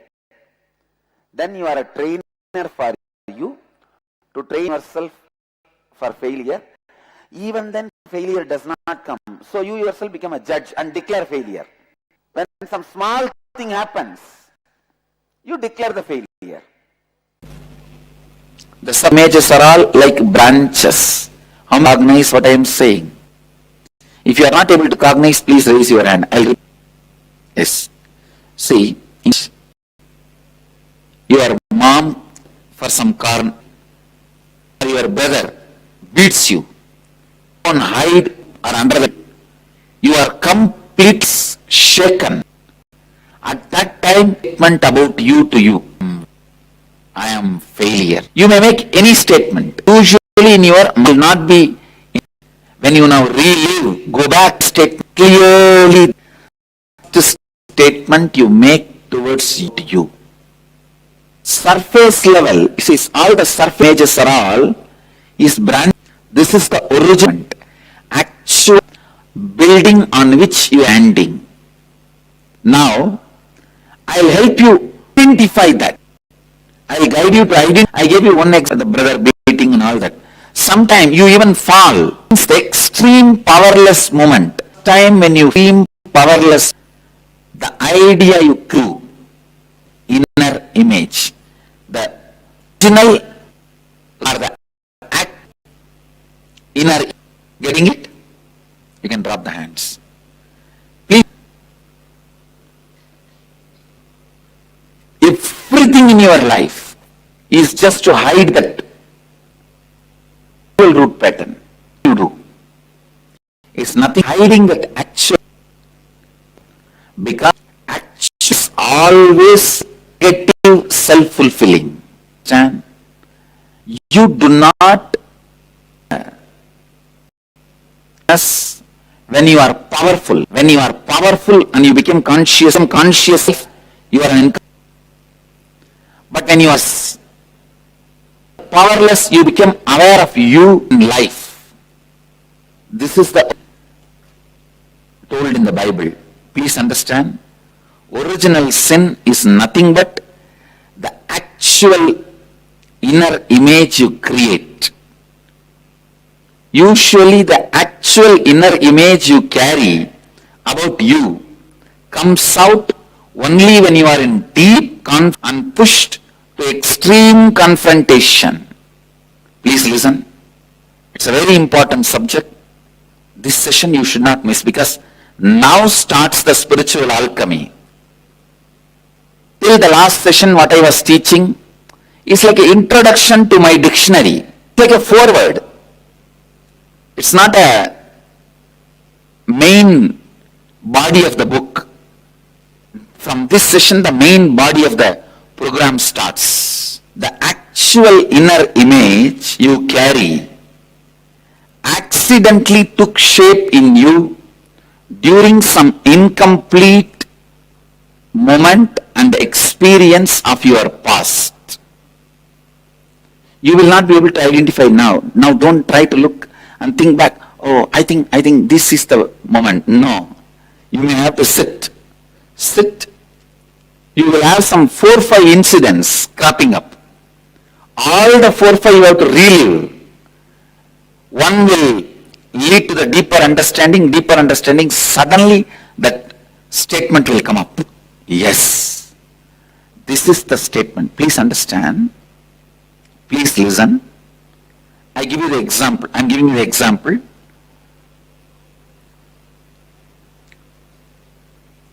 Your uncle has beaten you one day. That was the strongest, powerless moment you ever felt in your life. Means when you relive, before the uncle started beating, after you finished crying, these two you will remember. In between there will be a black, there will be a space. How much ever you try, you will not be able to remember. You have to relive till you complete and put the bridge. Getting it? That bridge which you are not able to remember now will be the statement of actual inner image. How many of you are getting it? If you remember the powerless moment of your young age and start reliving, immediately you will remember before and after. There will be few minutes or few seconds. You will just say that it's blacked out. Blacked out. Exactly, I have to think. Understand what I am saying? So when you bridge that moment, you will have that actual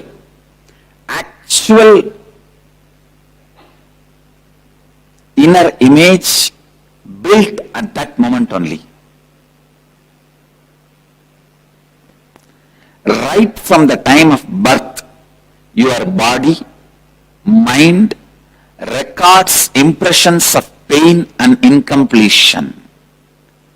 Each of those impressions heaped upon one another, one over the other, and then there was a point when the whole heap becomes heavy load on you.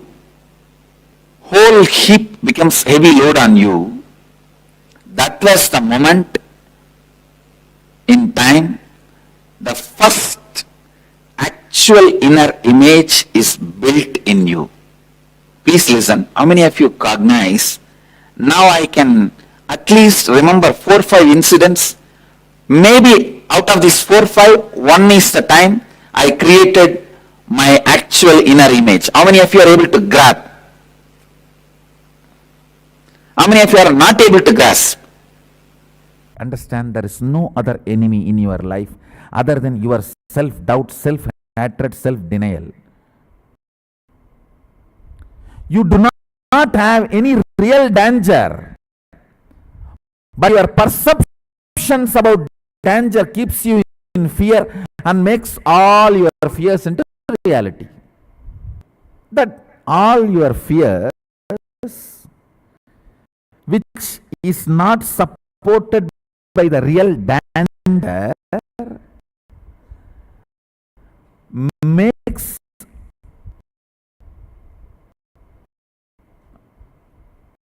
self-fulfilling negative thought currents in you as reality. Listen. See, if there is a real danger and you are acting to move out of it, that's great, nothing wrong. But 99.99% of your fears are not supported by the real danger, factual danger. It is imaginary fear. What happens? Because of that fear, you make that fear into reality. I have seen many people. I don't know whether I will be able to survive in the Adhinam. Better let me run away. With that fear, they run away. That's all. So they are not surviving. Whatever is their fear, they are making it into reality. Listen carefully.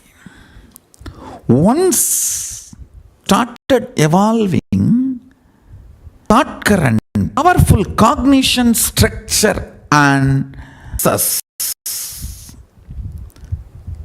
It's not that all the tight. Even your Oman structure, it's not that all the time it will be right. But you have a certain structure with which you operate, and you believe you always keep that as a your consolation or self-consolation structure. Listen. Instead of having your connecting mechanism with the externals, if you connect internal thought current, and you can easily understand, within 10 days you will be exactly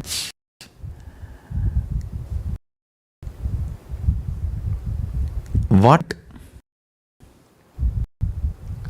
brings success and what thought current brings. You will be able to match it. Then whenever you begin anything, just bring the most powerful thought current cognition with which you felt, you experienced. It may be remembering Guru's name or God's name or whatever. Bring this conscious, powerful cognition before beginning everything. You will simply see power manifestation becomes your life. And I tell you, you start manifesting powers, even 1% decision making process. If you start powers even in one of your decision making process, you will become a leader. You will become a leader. If you are making 100 a day, if 10 is done with the powerfulness, you are a leader. I'm telling you. I have seen enough of mind, non-mind, powerlessness, powerful nothing. Shastra pramana, Atma pramana, Sakshi pramana in all 4 layers. Pratyaksha pramana means just by revelation, which becomes realization spontaneously, instantaneously in you, it is in me. It's called Pratyaksha pramana. Listen.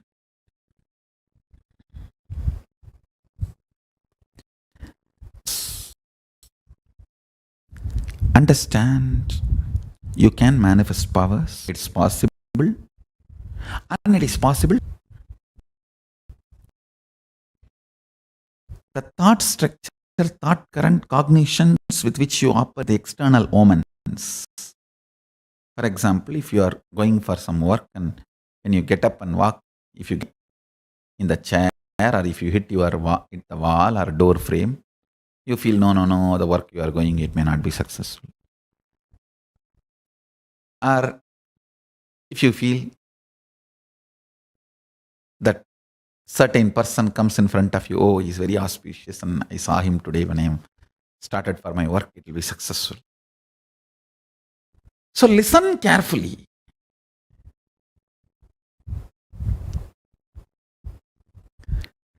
There is no human being who does not have this kind of this lucky charm, good omen, bad omen, thought current. Everyone has this. This lucky charm thought Only thing, instead of connecting with external situations, persons, things, your lucky charm thought current need to be developed with your internal cognitions. When I start a work, if I have this kind of thought current, how I experience the success or failure. If I have this thought current, am I going to be successful? If I have this thought current, am I going to be successful? Which one is going to bring success and which one is going to bring failure? Connect with your internal cognition. I tell you,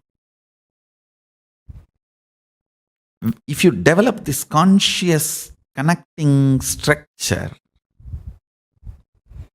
suddenly you will realize the highest cognition you should keep inside you to be successful is Mahavagya, oneness with Paramashiva. Start all the time consciously initiating, instigating, invoking oneness thought current of Paramashiva, oneness of Paramashiva in you, you will just manifest success in every decision you do. Even if you manifest 10% of success in the decisions you make, you will be leader. Too simple, too straightforward. Do it. You will start manifesting powers from now.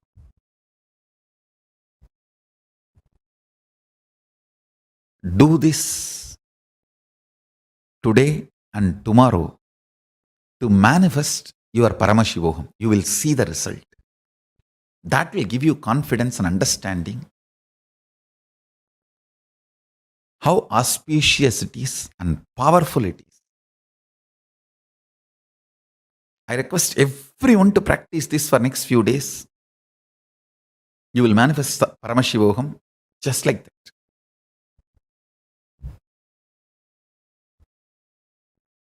With this, I bless you all. Let's all radiate with integrity, authenticity, responsibility, enriching, causing, living. Shuddhatvaita Saivam Paramashivoham. The eternal bliss. Nityananda. Thank you. Be blissful.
Tripurantaka. This is the form in which he opened his three eyes. The manifestation as Tripurantaka, he opened three eyes and burnt Tripurasuras. The three demons who had three worlds for themselves. He burnt all of them just through opening the third eye. So, this manifestation is Tripurantaka Murti. If you want to destroy negativity, invoke him. Invoke Tripurantaka Murti, he will destroy it. The story has a beautiful meaning. I have seen many times. People come to me, Swamiji, I have this problem, I have that problem. Please help me. If I try to help, suddenly they will have their ego. What kind of help we can give?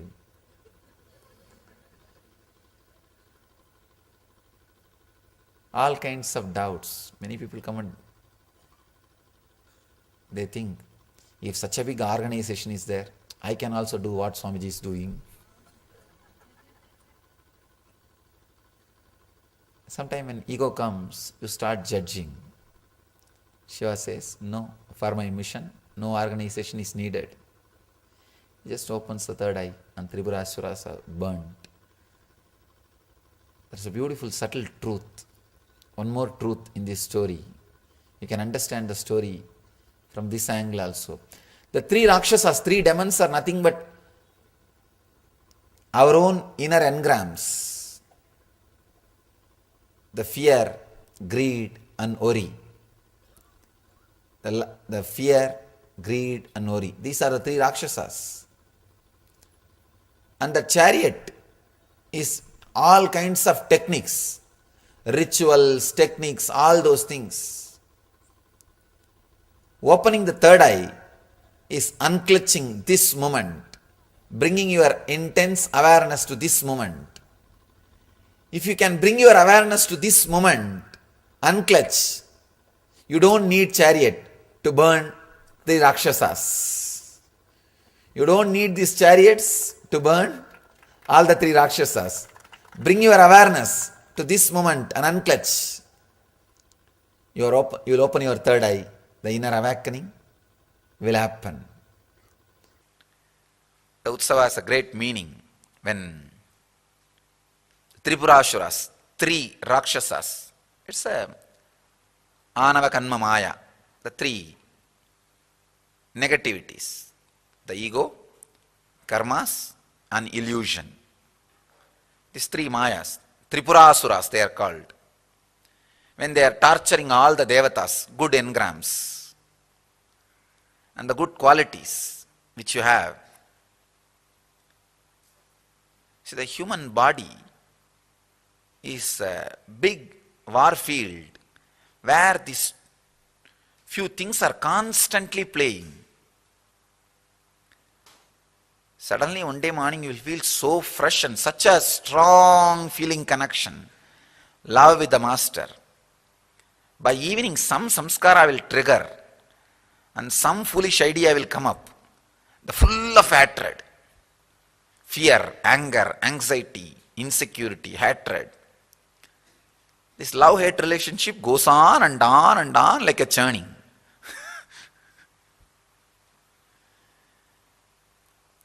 This Tripurasuras torturing devatas is same thing. Shiva wanted all these fellows to see how he is destroying them. So all these fellows said, oh God, let us get ready. They are all packing up left and right, preparing. Somebody gave the suggestion, after all Shiva himself is coming to destroy, should we not make a beautiful chariot? Indra said, yes, right, you are right, your suggestions are right. They started making a huge chariot. Brahma himself becomes a charioteer. All devatas becomes the sculpture. And Chaturvedas, 4 Vedas become 4 horses. And Yamadharma himself becomes a weapon. And Indra himself becomes a base plate. All the rishis and ganas and munis, everybody becomes some part of the chariot. All their powers becomes the embodiment of the chariot. And during this big process, suddenly Indra got the ego. With so many rishis and munis, ganas, devatas, gods, goddesses, with so much power, Why Shiva? Anybody can destroy these three Rakshasas if so much power is united. That's all he thought. And Shiva just smiled. Did I ask for this chariot? Did I ask your help?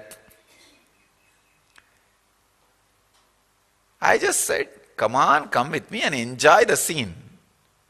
But you fellows try to build this chariot and start feeling you are too important in his mission.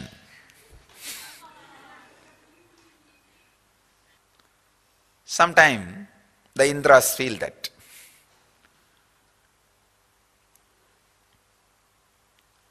And Shiva just smiles and looks at Indra.